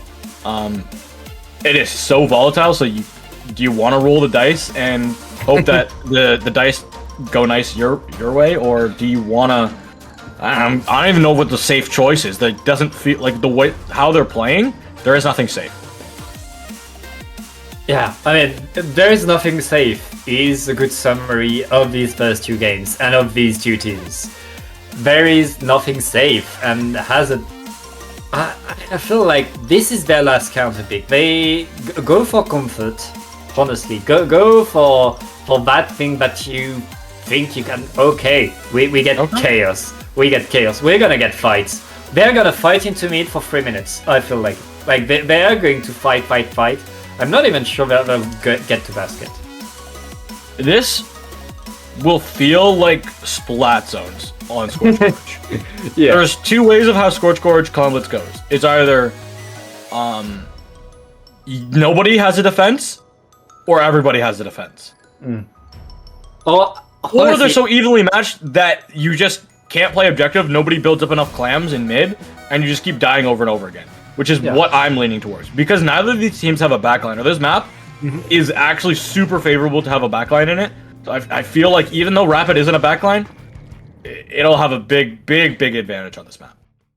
I mean, another thing that could happen is both teams start cheesing. Like, Hazard, they have the Julies with curling and a zap to give them tactical so they can jump in with not much problem. Mango Hek Mek, the roller can get in with a curling, activate a big bubbler right under the basket. And big two get things. But right now, Hazard opening strong, getting 2 splats already, losing the splash. But look at that Danget already in there, looking to maintain that pressure as the rest of Hazard is getting the clams ready. Trash down time. We're gonna see a trash down going in. The ball is gone. It has fallen down. Both teams losing numbers left, right, and center. But there is gonna be a power climb into the basket. 2 down all around. Dang it, is just last alive, but those jumps, they know that they're coming in. You can't tie the curling ball off your own shield. And surviving that roller flick right. That happens too often, bro. You're just falling through the air, Pat, and there's nothing you can do when you're in the air in this game. There's no aerial mobility to make you move. And that was Mango Hek Mek blinking right there. And Hazard has all the momentum in that game, Genie. All there, you're so right. And a crab tank onto the platform. They just need to coordinate making a ball because they have so many clams right now. And mathematically, they didn't have enough clams. They had 12 clams to their name, but 5 of them were locked in a crab tank. Oh, the crab 5 of them, and with math, that equals 7. You don't have a power clam with 7 clams. That is so sad to see. Like, again, it's not. There's gonna be a team that just runs in there and gets a wipeout. A wipeout, and now they have it. Now they have it. Yeah, you're good. And there's gonna be another power clam, which doesn't have to jump because it's right in their face. And it's just, you said it perfectly, Pat. They blinked. Mango Hek Mek blinked. They blinked twice in this map so far. And right now, Hazard is just feeling themselves doing whatever they want. The score is at 20. Hazard has to move back, have to concede the basket because Mango Hek Mek is finally back into this game. But Mango Hek Mek, like, waking up, what just happened? We just got 80 points scored on us.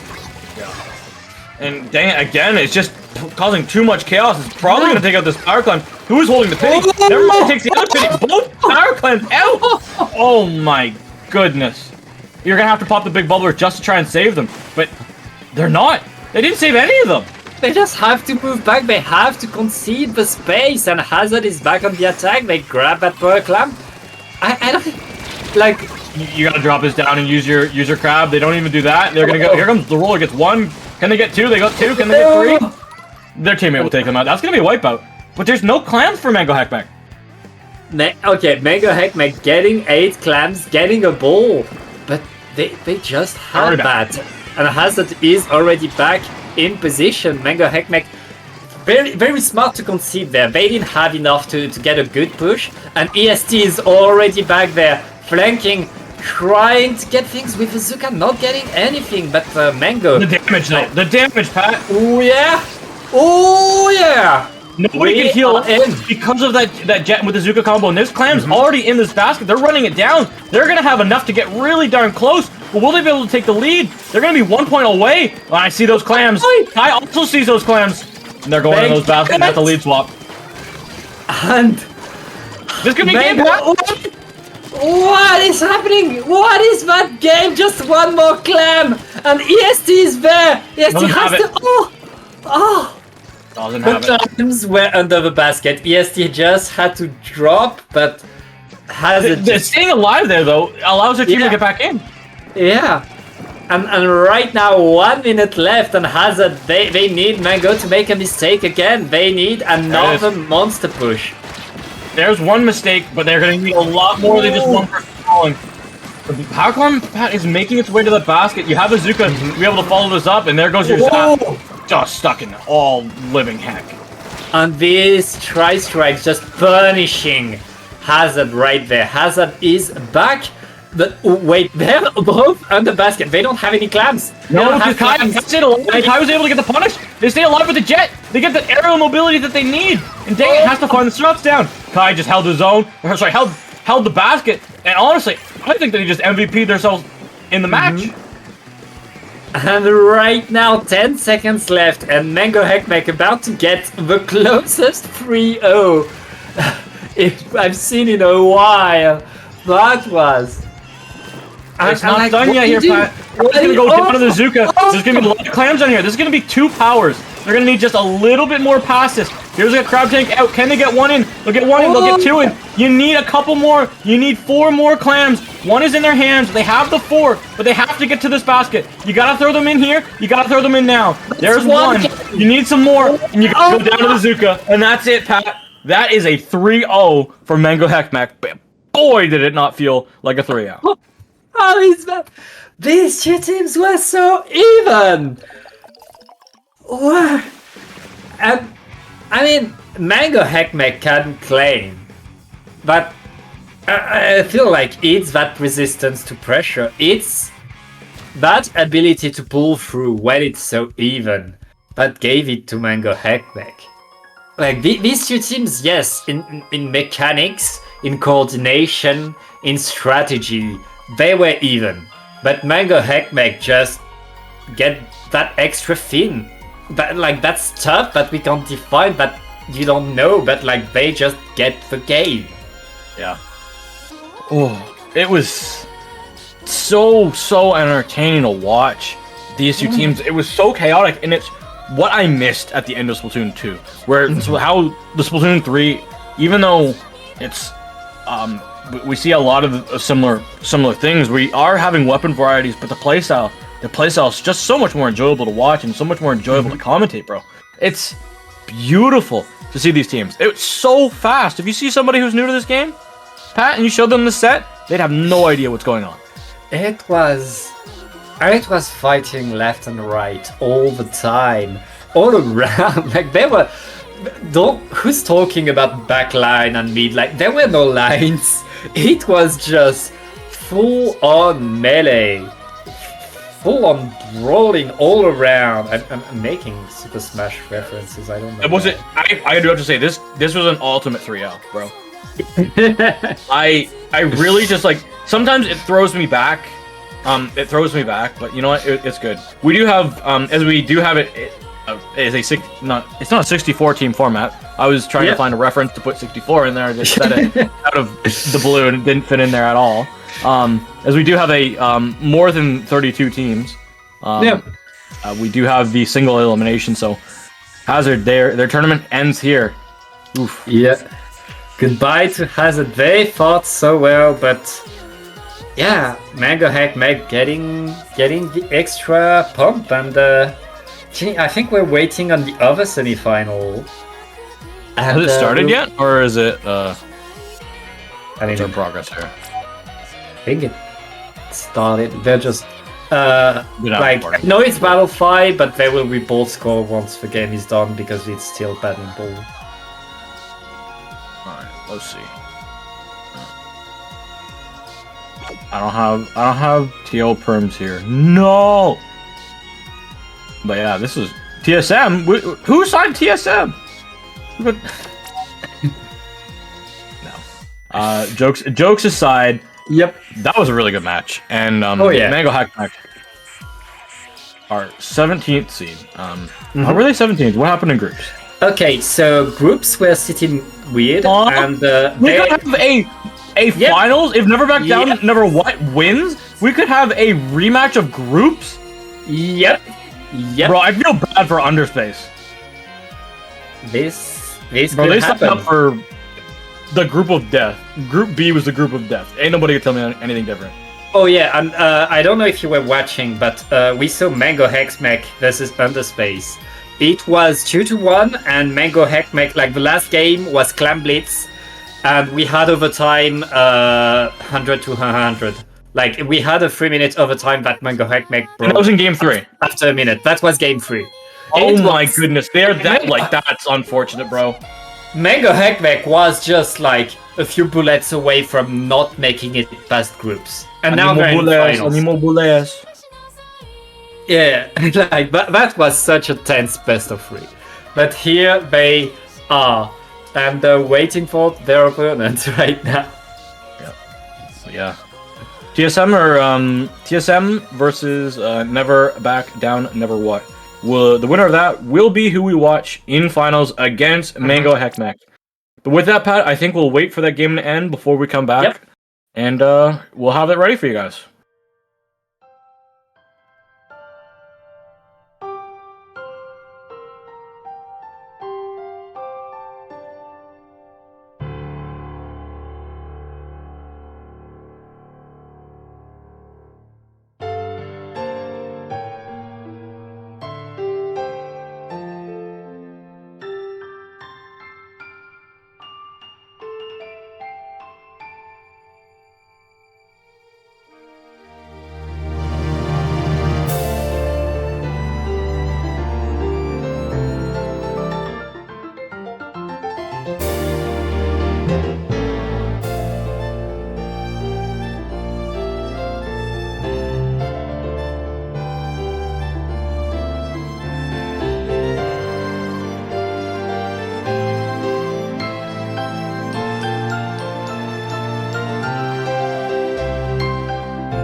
And we are back, and it is now time for our top 2. It is the final of this Paddling Pool 246, and it's going to be between Mango Hek Mek versus TSM. I am again Pat with Genie. Genie, are you ready? More ready than I was at the beginning of the day, but that stays in production.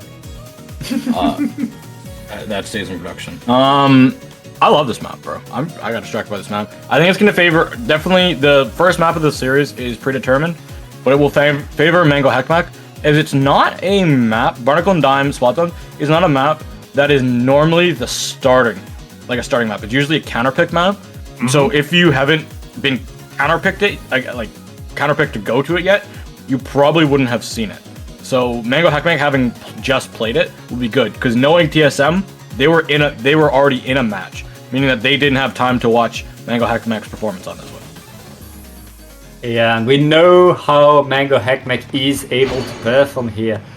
And we'll see if TSM is able to bring in them the fight. But reminder, TSM, they beat the team that beat Mango Hek Mek in groups. So don't count them out. And come on, it's Barnacle. Why don't you bring a backline on Barnacle? It's such a good map for backline. Well, there is a heavy edit there, Pat. And in my humble opinion, heavy edit is a weapon that is currently slept on.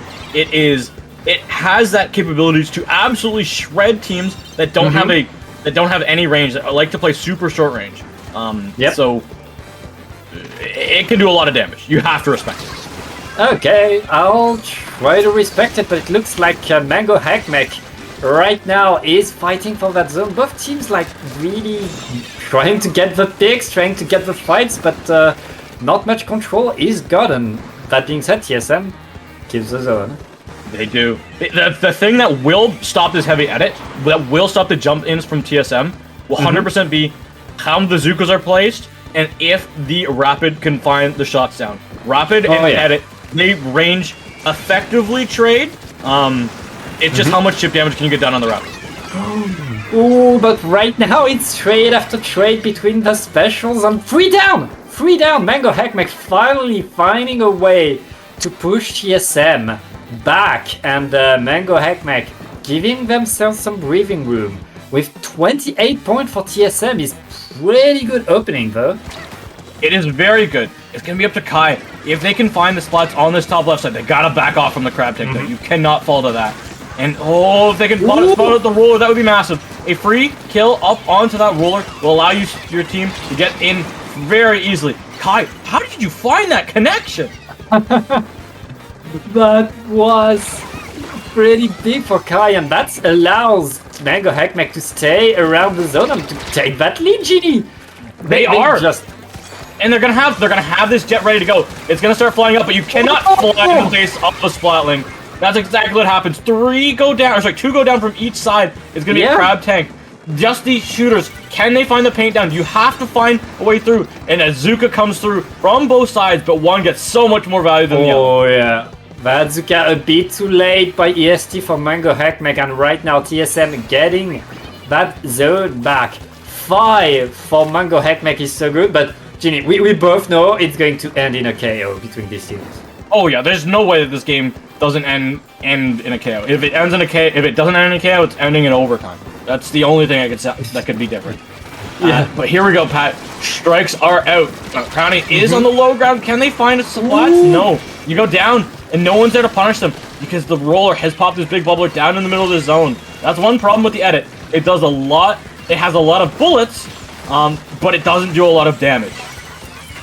Yep, and right now TSM just struggling to keep that control of the zone, and Mango Hek Mek staying all around. They don't even need to maintain paint control as long as they're here keeping the fight. They are keeping that lead, and TSM needs to get the picks on them, especially on that roller that's gonna get a double and get away with it.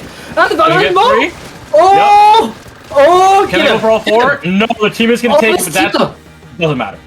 Absolutely doesn't matter. Rude. They had it. They had the quad. Teammates stole the quad. That's so rude. And that was a clean and fast quad, but Tacticooler, so strong. Even though they were very, very clean, it wasn't a wipeout.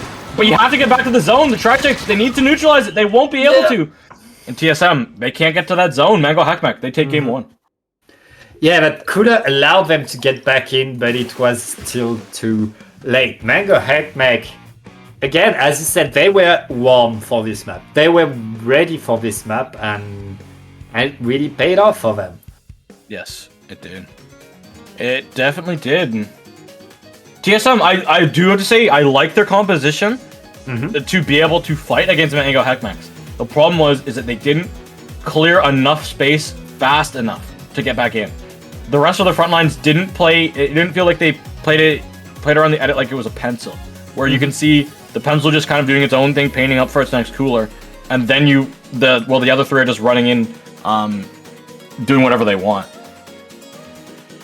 Yeah, I think if TSM manages to like find that roller and punish that roller 1 or 2 more times, they just win. Like when they managed to find that roller, they had the lead, they had the push, they had things going their way. But it's just like if there's a roller sharking somewhere, you have to watch everywhere. You have to go slower, and you can't go slow. Not in that game. Yeah, I would like to definitely add, as Brownie had to say, this just for also for Pat and I, for media rights, this is not Team Solo Mid. This is just a team that has named themselves after the letters of TSM. But no, this is not the esports organization Team Solo Mid. But if it would be, I would love them to be here. I'd love if anyone wants to get the big orgs in here for Splatoon, that we'd love it. We'd love it. But besides that, Zone Zagglefish. It's a cool scene, but yeah, Zone Zagglefish, because of course Zone Zagglefish, it's a paddling pool final. You are contractually obligated to go to Zone Zagglefish. Well, the thing is, I know we had a counter pick, which was Inkbot Tower Control, and we thought it was going to be good. This Zone Zagglefish, I feel like it's going to be a little bit different because you have that Spotling, and Spotling is it's just really good here. I'm going to be honest. As a Spotling player, against short range team comps, they can kind of struggle against you here. Yeah, especially if you have a good crab, though. That splash is already down. Mango Hek Mek not wasting any time, and again, you can't let that roller get away with it. They keep getting away with it. And right now, Mango Hek Mek, they have control of the zone, they have control of the map, and now the Crab Tank and Zooka are coming. Oh yeah, but you need to find some space with it. Nobody's running up after the Crab Tank, and the Zooka has been used. The Zappin and the Edit didn't make their way forward. They kind of have to really use that space that they've created. They have a cooler out, and they have got a spot onto that roller here, Pat. You gotta live through this Jet Zooka combination. They neutralized the zone twice, didn't apply penalty, and Mango Hek Mek is still there, not minding really the attacks. Right now, third neutralized on the zone, and with the Crab Tank, for versus 2, come on, now they get it. Finally they get it, but Mango Hek Mek, they got to 40, that's a pretty good opening by them. That is a good opening, and now that this paint control is going to come down, as well as a machine, which I know Point Center isn't a great great sub, there is a roller. So if you can find out that roller and step it out, which the roller is currently marked, that will always grant your team a massive advantage. Yeah, you need to sneak that roller. The Crab Tank extends the time for TSM. TSM looking to at least get that lead right there, but there's a bubbler onto the zone. Mango Hek Mek wants to keep it. Oh wait! TSM gets the lead, but Mango Hek Mek gets the zone and the control. TSM. Oh, hold up. What? It's 3v3. There is a fight on the left side, and Zooka gets 1-for-1 trade. Oh, and Q down. And the 1v1s are going in favor of TSM. Oh. They're soloing. They're winning their fights. They're out-killing their opponents. And TSM with double tactical, they don't mind trades right now. They're just getting back in the game, and Mango Hek Mek, they're stuck in spawn. No lead. And now they're gonna need to go forward very fast. It's going to be difficult because you're all marked, and the Zooka's going to come online any moment, but the Zooka goes in too aggressively and gets easily punished. Tri-strikes are out here, Pat. And the Crab, what can it find through the strikes? It finds 2!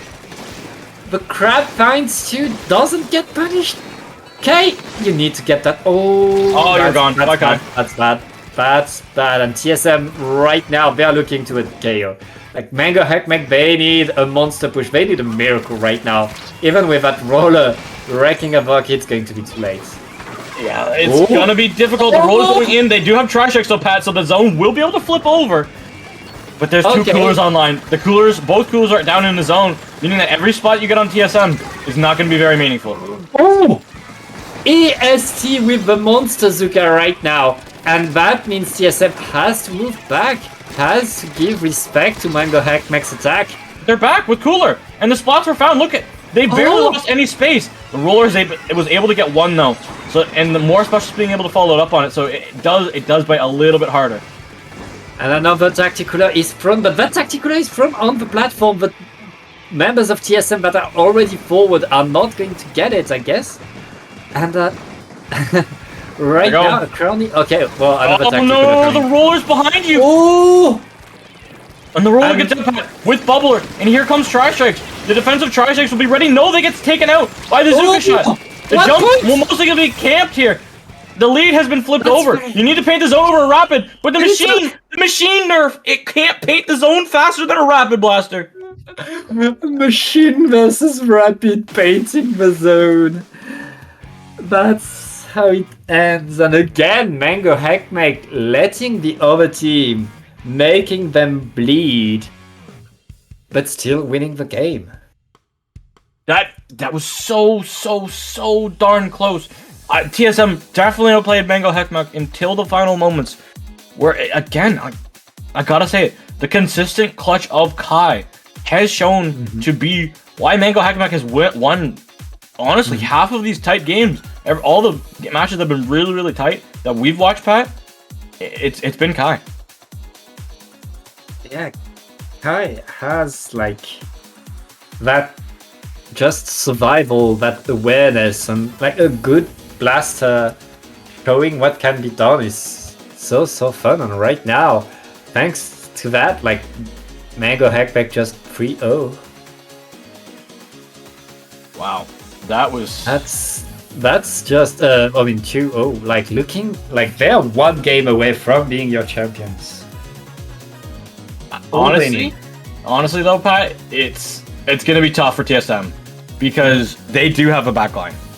Which means that any point in time that Mango, even though these games have been close, Mango Hek Mek can just counterpick to a map where you do not want to play edit whatsoever, and they'll have that massive advantage. Is Flounder a map that we can pick? Please don't tell me Flounder's a map that we can pick. I don't think so, but it looks like we are going on Mahi zones. And I think our Discord stream just crashed. Yeah, I'm gonna close it, see if he's back. Yep, same. Brownie, we kinda need you. We don't. Here it is. Giving me a black screen. Yep. But stream can see it. Yep, looks like I don't know if stream can hear us. There is no stream on Discord. Okay, stream can hear us, G, but like we are not seeing the game. Yeah, and I see that you guys can see it. We just have Discord decided to say, yeah, no, you guys don't get anything today. Okay. Yeah, I'm just looking at the maps that are here in the map pool for paddling. All stream. I don't see anything on here that Heavy Edit's crying on. No, they picked all the maps. So everybody enjoyed our delayed commentary style while I commentate the Twitch replay. Yep, and like game is just starting for us right now.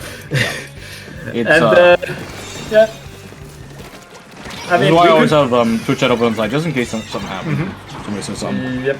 But yeah, we've just seen that we're most likely Pat gonna have to take a little bit of a different style here and just kind of break down the action that had happened.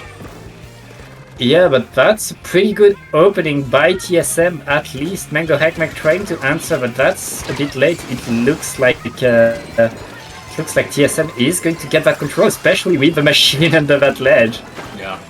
the splats that they're able to find in this early advantage, especially when you have that one of your coolers up and you start this cooler snowball for TSM, the really strong machine here can be good. Oh, I got some type of a feed.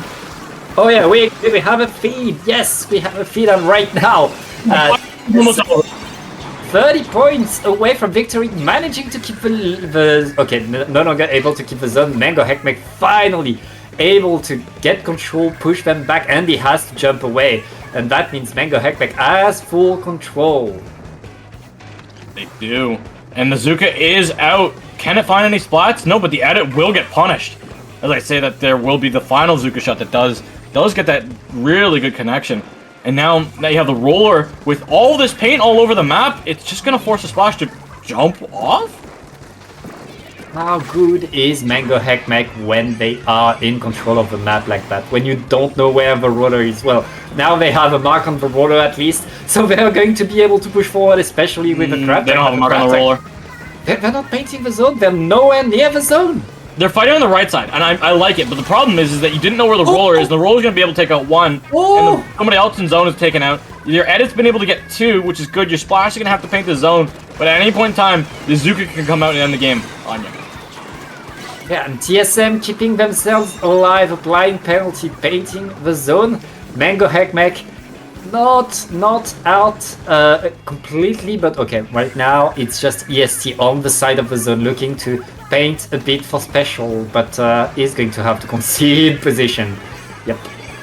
That's a big commitment of a Zooka to take out the shot, who's just kind of minding their own business on the side. I'm probably hoping to hold on that one just a little bit longer, because right now you'd hope that your roller just isn't able to walk in for free like that. Yeah, I feel like TSM at this point is a bit too afraid of the opponent shot. Like, we don't want to let them have their Zooka, so might as well Zooka them first. But right now, Mango Hek Mek, they got back full control on TSM, back on looking to find a way in. Yeah, and again, the same position. The roller's just on dodge at point sensor. Oh, dodged it! Oh no! That is so bad. It's a big... And I know that there's we know where they are. It also sensor again. Go down as well. Yep. Oh, it took this is looking over. Yeah, just 15 more points for Mango Hek Mek. Mango Hek Mek just needs... Oh, wait! Get that! How? And the TSM is staying in there. The Kai had no ink! Oh, that Sky making a mistake, and right now TSM getting back in the game, getting back that control. They don't have that much penalty, Ginny. They could get that lead pretty fast. They could get a KO right there. Yeah, Trash X will be out though. You're gonna force some of your members to look back, and every time that they look back on the zone, I know exactly what happens. The roller runs in and finds one, if not two. They are able to stay alive in the roller. There they go. They're starting to run in. They got one. Now can they get their second?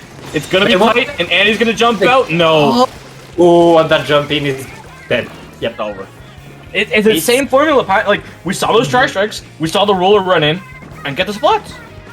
Yeah, Mango, like all of the team creating all the chaos, and suddenly you get a roller to the face. And now you got a roller to the face of a crab tank, and the crab tank literally cannot do anything at that angle, but a Zooka can. Zooka can, but just no more penalty for Mango Hek Mek. TSM needs to go forward. They need to paint the zone right now. It's paint fight. TSM able to get it, go forward and get back control, but they have 20 seconds. They're gonna need overtime. They're going to need overtime, is 100% correct, Pat. I don't think they have the cooler snowballs up, and you've lost your edit. This is dangerous. You have a crab tank, but the crab tank is gonna get shredded if it's not used carefully in the proper spot. You gotta be able to paint the zone here, Pat, because those Tri-Strikes, it's gonna end the game and end the tournament. Mango Hek Mek are your paddling pool 247? 240. 46? 246. 246. 246. There we go. I'm ahead of myself. Yes, congratulations to Mango Hek Mek for winning this paddling pool. And it's not the last paddling pool of the year, of course, because there's always a paddling pool on Wednesday, and we will be back for 247 on the 27th of December. Yep. Yep, it'll be a good one. Actually, you know what? It will be a good one. And the funny thing is, most TOs are taking like, oh, it's holiday week. It's between the holidays. A lot of the holiday season when people have off of work because it's right around New Year's and Xmas, because that's how society in our areas are built around.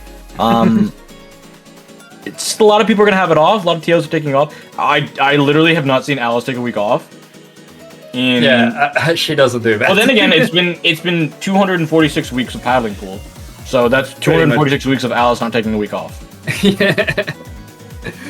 Yeah, but the team that took a few weeks off, but I didn't see them the last two paddling pools at least. It's Mango Hek Mek, like they were not in here, and they were right. They were practicing, studying the blaster, I guess.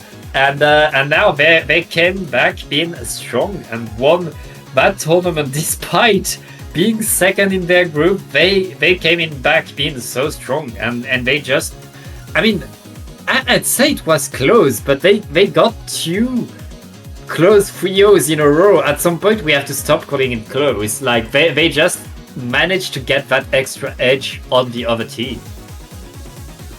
Yeah, I don't feel like that game 3, it could have. It seemed close, but Hek Mek, they just had this disadvantage. They felt like they felt like they had the momentum. The snowball was just so dominant in their favor that they couldn't be stopped in that last game, and like they were just going at a pace where TSM, they were doing their best, but they just couldn't stop Mango Hek Mek. When Mango Hek Mek wanted to retake the zone, they just did every single time they wanted to. But yeah, that was quite the tournament by Mango Hek Mek. And before we go, Ginny, where do we find you? What do you have to plug? The lovely people can find me at Genie7, as seen on the bottom of the screen. GEENIE7 _ on Twitter, no _ on all other socials. Between school semesters and holidays, I don't know what I'm going to be doing, but I'm going to be around. But yeah, if you want any updates on what other tournaments I'll be commentating for, definitely follow me there. Yeah, very cool. What about you, Pat? Yeah, you can find me on Twitter at @BadOrTom. It's written on your screen, BadJ or Tom with underscores. And if you remove the underscores, you can find me on Blue Sky. And that's it. That's it for us. And we have another person to thank, of course. It's Brownie, our streamer who did. Yeah, Brownie, where can we find you? If you can talk to us. Yes, I can. So people can find me on Twitter, or you can call it X, at Brufney, and I have Blue Sky too. You can find me there on Brufney too. A lot of fun again today. It was such great games, and yeah, see you next week. Yeah, see you next week, everybody. Bye bye.